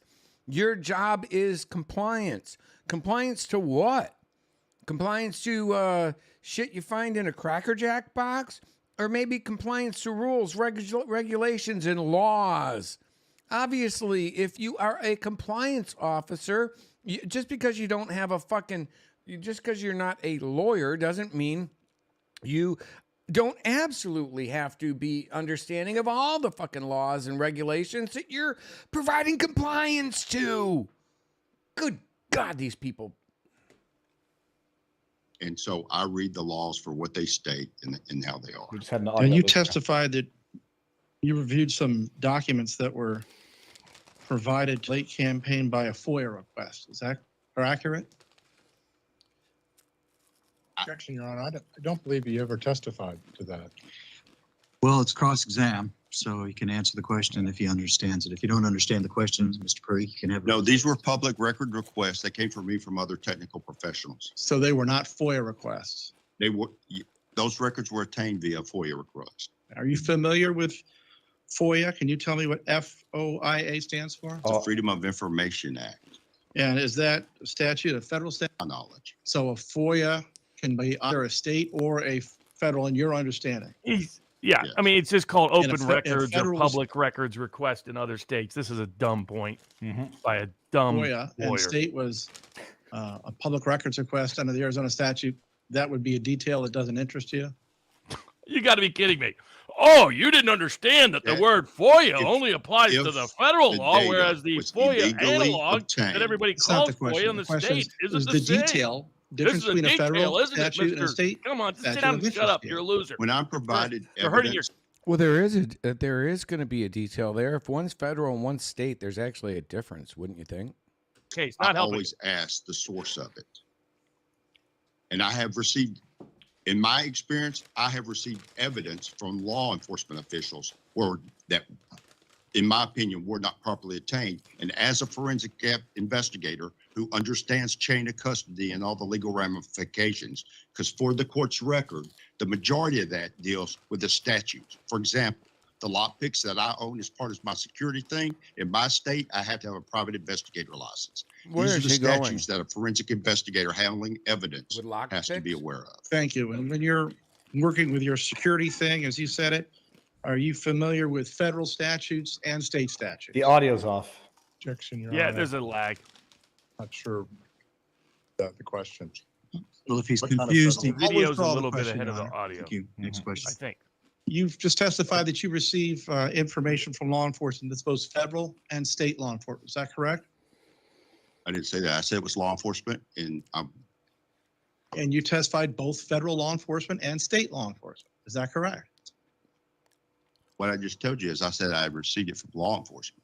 Well, when you receive information in your profession from law enforcement, are you familiar whether the law enforcement's federal or state? Oh, jeez, Luis. Keep Yes, when they provide me the evidence, Is yes. that a detail that's important to you? Yes. This was a Hey, this guy thought this was a brilliant cross-examination. I'm going to have a thematic unity. Is that a detail? What about F versus A I or believe you G versus testified that E? you Or examined some this ballots is not that had been consequential to his duplicated. testimony. Is that correct? Yes.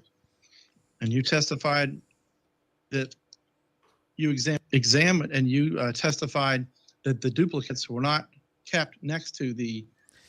This is where he is going to completely just not answer the question. He's going to then say that the question doesn't make sense or isn't correct. It's all bullshit. This is the guy's taking his words from the very beginning where I pointed that out. This is where I pointed out to pay attention to this later, right? Where he explains the different systems that it goes through. Watch, listen. The duplicates were not busy. What- It would take them over a week to try to find them. That's your recollection. Busy, and it would take them over a week to try to find them. That's your recollection of what Mr. Jarrett said? That is what Mr. Jarrett said. And if the ballots, the originals, those and the duplicates were in the boxes right next to each other, would that surprise you? The duplicates that I was shown, because they were duplicated, were part of one of the vote centers he opened both those boxes.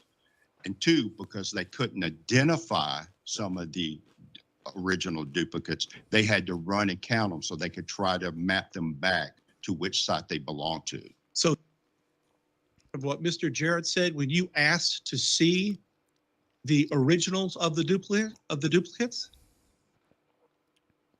No, sir. I'm asking you a detail. That's a detail that's important. You're telling this court that when you asked Mr. Jarrett to view the duplicates of the originals, that he told you it would take 6 hours.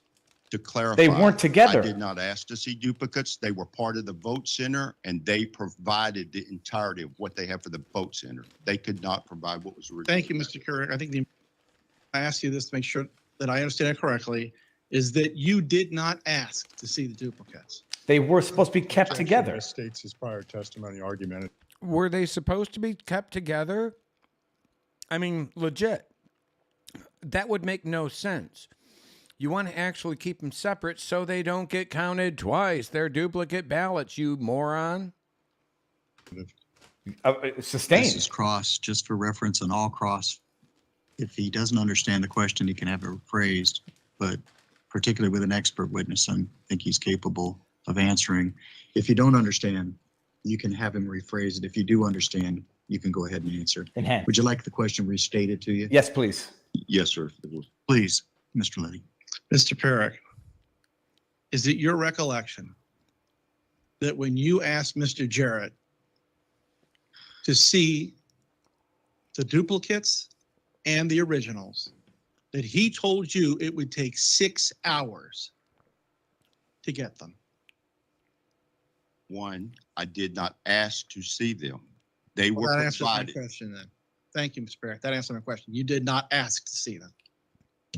Elaborate, because they weren't kept together as they should have been. As they should have been. No, they're supposed to be queryable. It's like you want to be able to have a copy of the original. When you make a copy of it, you want to be able to have the original to be able to go after, be able to reference to make sure they don't get reported or counted twice.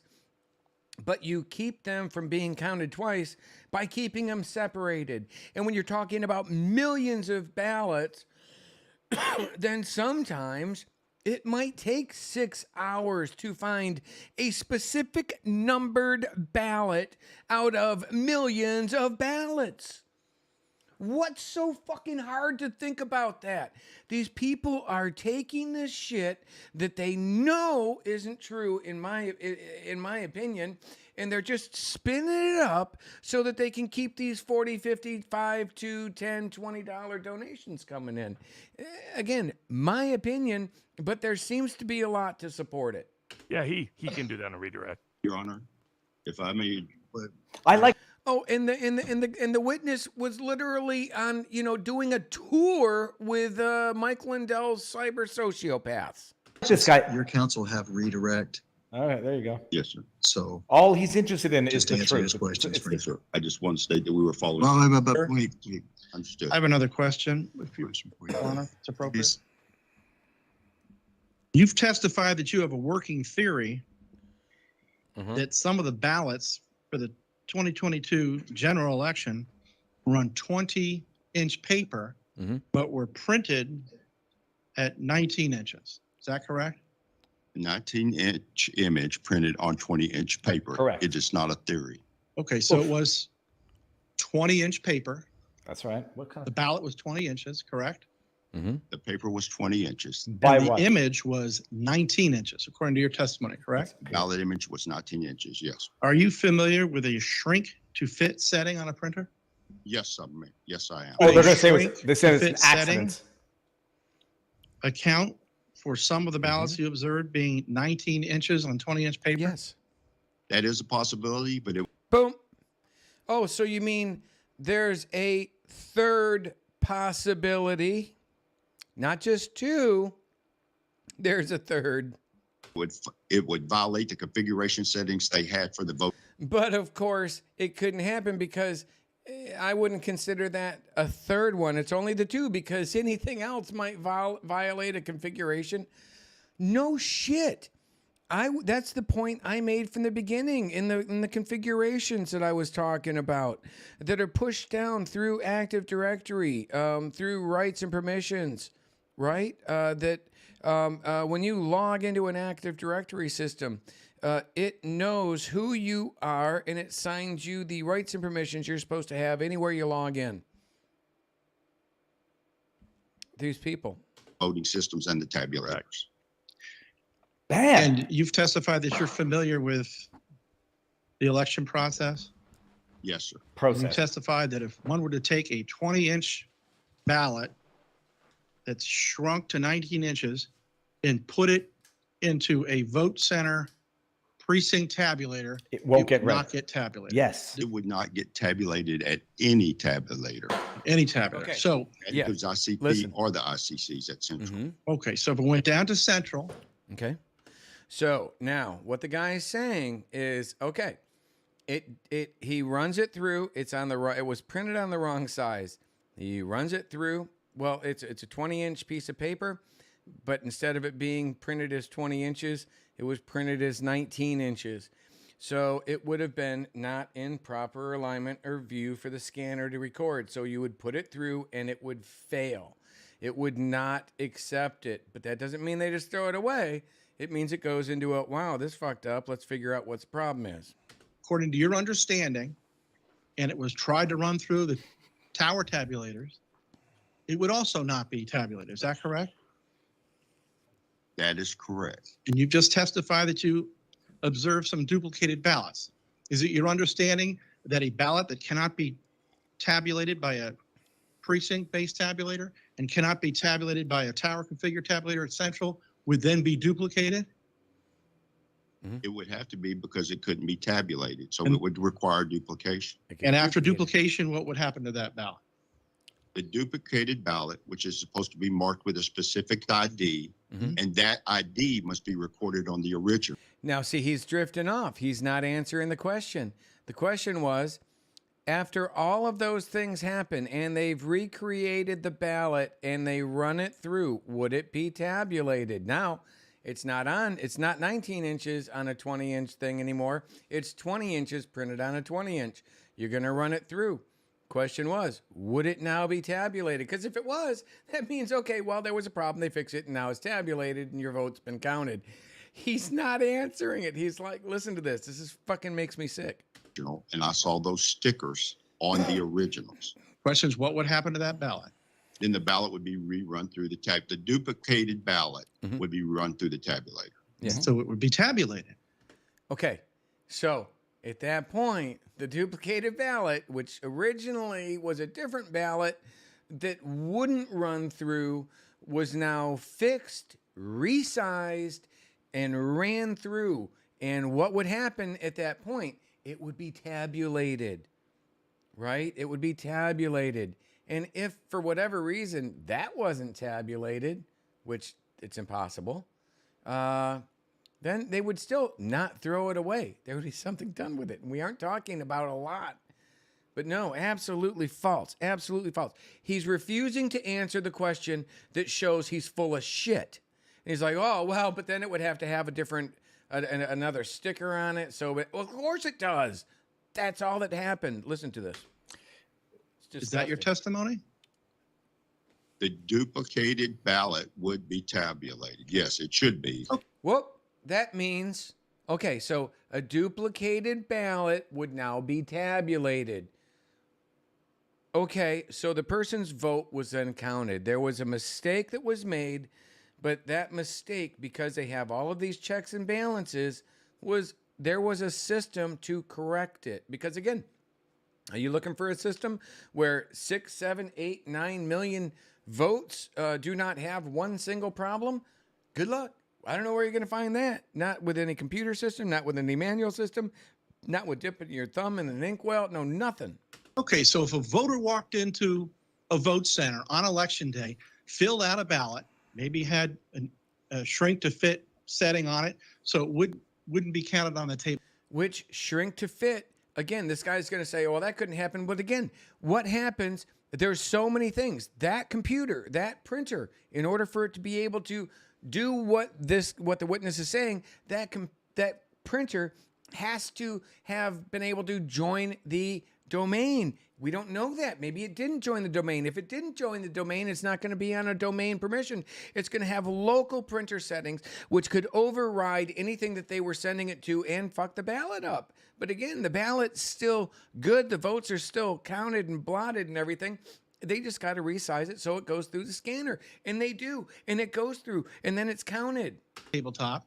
We go into door number 3, goes on down the McTech. They put it into the tower tabulator, and it doesn't get counted. And then it gets duplicated, and then it gets counted. So that voter's ballot was voted and tabulated. Is that your understanding? Correct. But you started. Is that your understanding? Yes or no? Yes. Your Honor. Barnes is like, fuck. I can't answer that question the way he asked the question because it's inaccurate. Your Honor, I can't answer that question because it's inaccurate. Listen to this bullshit. Listen to this bullshit. He's like, objection, witness is clearly smarter than the counsel. Are you fucking kidding me? Oh my God. Man, I swear to God, they do target the retards, I'm telling you. Accurate. Let's hear it. So that means it's not your, I'm sorry. You don't understand. You can say, I don't understand, and he can rephrase it so you can understand. But if you don't like the way it's phrased, that's something that your counsel will have to clear up. Yes, sir. I like the Your judge. Honor, The judge is if doing I may good. address the court. I'm provided for technical expertise. Look at the lawyer. To give those options. And if the technical scenario is inaccurate, I cannot answer the. See, the technical scenario is not inaccurate, and that's coming from me, someone who has the exact same fucking resume as he does. So I'm telling you, this guy's fucking full of shit. He's fucking lying. He's like, oh shit, maybe I shouldn't have committed to 2. Maybe there were 3. No shit. Question. Let me try again. Try again. They make it 6 different components. Right here in this room. Bona fide candidate for governor of the Grand Canyon State. Hundreds of thousands of voters would love to have had her as the next governor.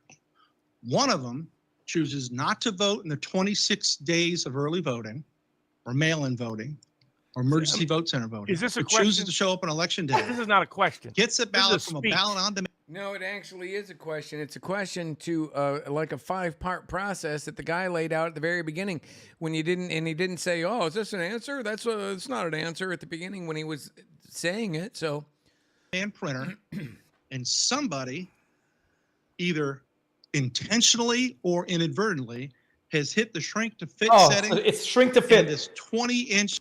It could be. Shrink to fit is a hell of a lot better of a theory than the fucking toner. Are you kidding me? They're all lined up with hashtag tonergate, but yet the fucking shrink to fit, which every single person knows, couldn't be, that couldn't be it. That's got to be just are you kidding me? Ballot paper comes out 19 inches. It will not get read. This voter fills it out. Kerry Lake. He's still getting that On her wrong. to the I next think it's governor. supposed to be 19 inches on a 20-inch. Into the precinct.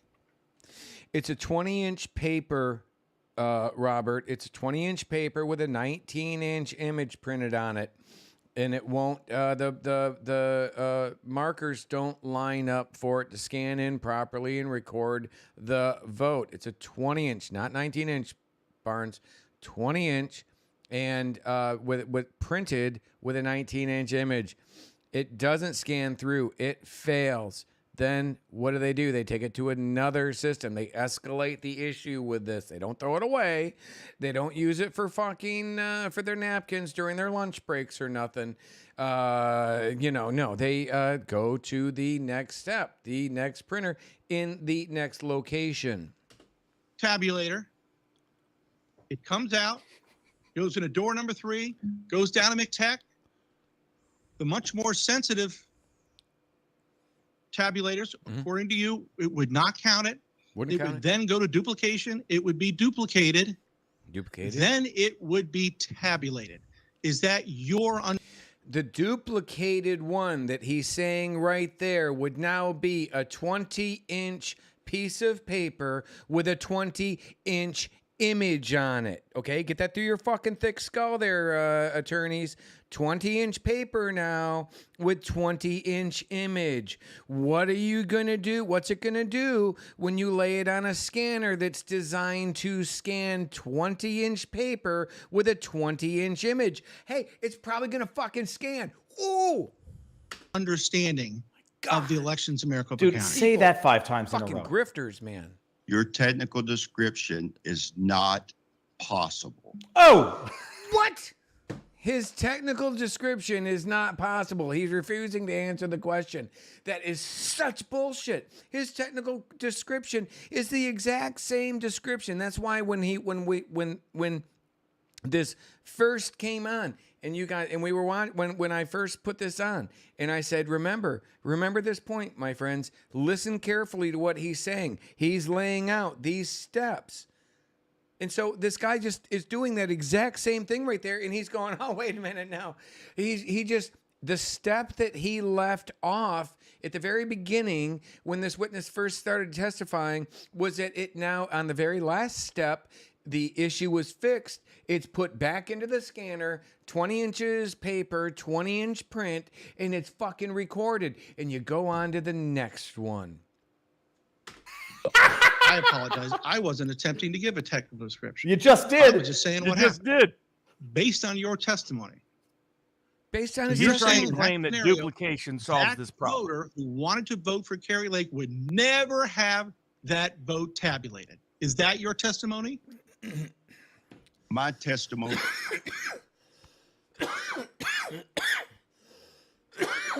He's trying to get him to say, are you saying that person that voted for Kerry Lake, even though the ballot had issues, is never going to be tabulated? And the guy won't say it because he knows it's going to be fucking tabulated. It's going to have a problem. It's going to be fucking tabulated. And I'm choking on my coffee. Is that a shrink to fit setting would rely at the application level, which would reside on the EMS. Application level, which would be, what about the system level? Huh? It's not, what about the system? Okay, actually, by the way, does Active Directory operate on the application level? No. Active Directory, if I'm not mistaken, operates on the system level. There's actually 7 levels of an operating of a system. This guy's throwing out bullshit right now. Complete, utter bullshit. Which Mr. It's Garrett sad. just It's testified fucking sends sad. the print job to the printer. Therefore, it can't be accidental as all the employees that man the EMS are trained. Again, the problem happened. The 20-inch paper had a 19-inch image printed on it by accident, noted. It put into the first scanner, failed, noted. Put into the second scanner at a different location, escalating it with a more sensitive scanner. It failed, noted, because it's a 20-inch paper with a 19-inch image, and apparently that's not what it's supposed to have. What it needs to have is a 20-inch paper with a 20-inch image. So what do?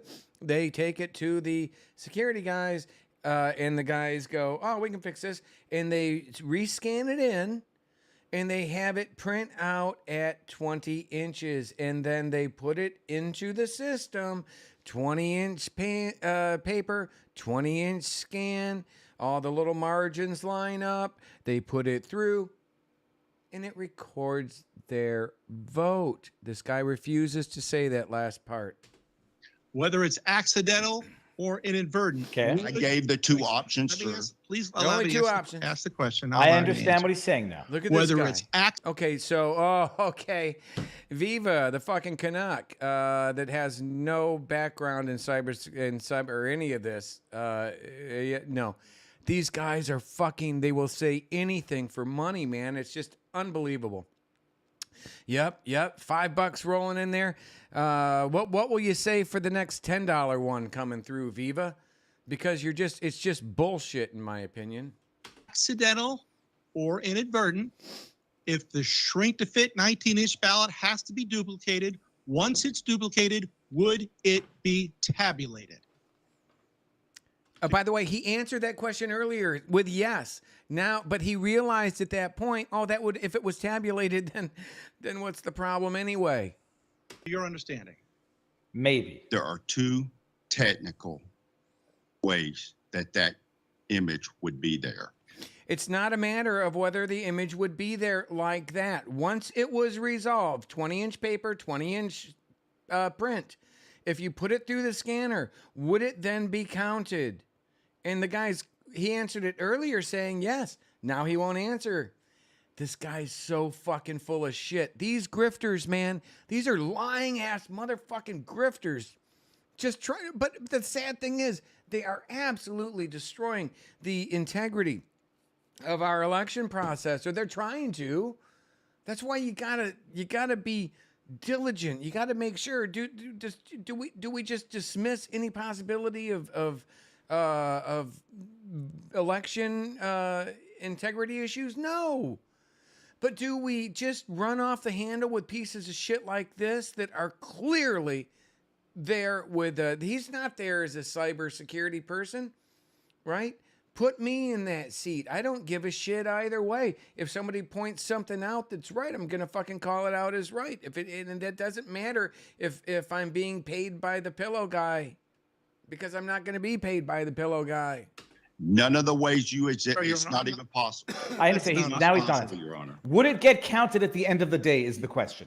Down the line manually. Mr. Creek. Okay. That's not responsive to his question. If you are able to answer his question.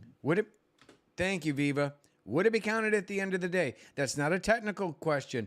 It's not something that, it wasn't explained technically, so I can't answer it. No, would it be fucking counted at the end of the day? He refuses to answer. Holy Jesus. I guess his Sir, are you able to answer the question? His answer should be, I don't know. And that's a problem. I'm unable to answer your question. Okay. Really? Let me ask. Super fucking computer guy here. 20 years experience. Can't answer the question that after the problem's been fixed and you run it through the scanner again, is it going to scan? Are you fucking kidding me? These grifters. Ask a different question. And that's a problem. Good God. Who knows if it gets counted at the end of the Duplicated day? ballots tabulated. I mean, they can present evidence Maricopa that County. all of these General ballots election, were 2022. counted. If they're duplicated correctly and they're configured that's sort of correctly, on yes, them. they should be. Thank you. No further questions, Your Honor. He says if it's figured correctly, yes, it should be. Jesus Christ. You realize how much trouble that guy went through to get that information out? That was insane. There are several more hours of this, but we ain't going to put you through that. This is what I wanted to. I thought this actually was something I could provide some relevant context to. A lot of missing context there. This guy, I wanted to give him the benefit of the doubt. I wanted to see the evidence that they show, but I'm not just going to fucking see evidence that doesn't exist or that doesn't make sense or doesn't add up. And this guy, from the beginning, was just a complete fucking grifter. Please show me any serious IT guy. And I get it. He's got great credentials, but he's also completely like he's a fucking Taurian or something, right? He is just, there's just like the greater good or something. He knows that that's not true, in my opinion. I mean, he absolutely, there's never just two ways. Just flat out. It's just disingenuous to begin with. I can only imagine. I'm going to watch some more of this. The rest of this, I actually haven't seen much beyond this. And there's several hours more of the testimony. I'm going to do that after we get offline. And tomorrow's Thursday. So on Friday, I've got my interview with Scott Bennett at 9 o'clock.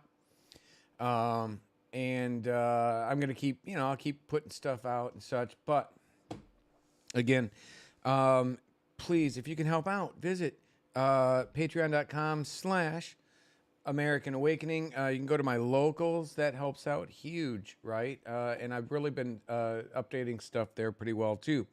What is it? I got to get the... Not locals.com. What is it? PFC Bergy locals.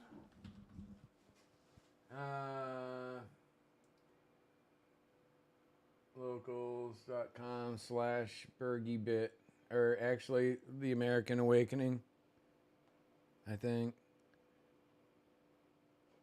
Yes. You can find me. Just start Googling me in there. You'll find me on locals. But that actually helps a lot. It goes through, the support is even. I think it's about the same anyway, as far as like the charges and stuff they give you.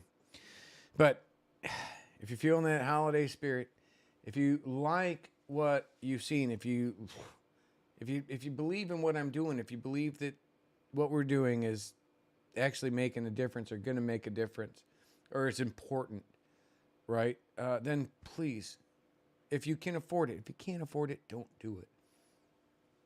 Don't. But if you can afford it and you want to give a little bit at Christmas time right now and you want to help out, could use your help. So on that note, I will see the rest of you. I will see you all hopefully on Friday. Not sure if it's going to be. I'll probably just upload later on. Upload my interview with Scott Bennett to locals Patreon afterwards.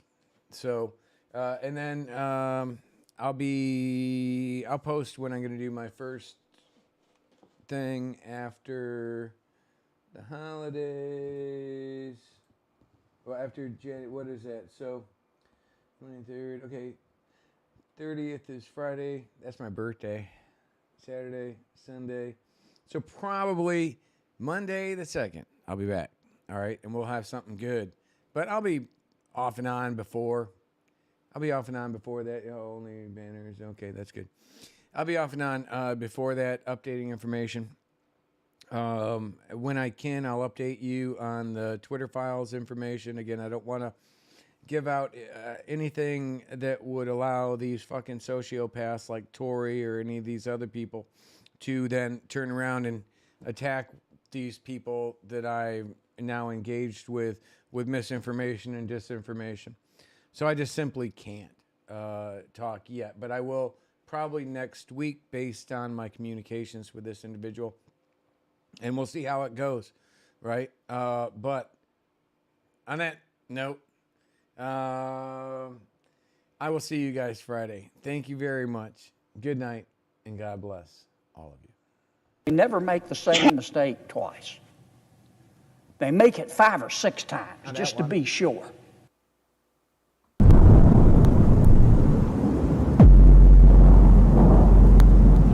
Oh, that was loud.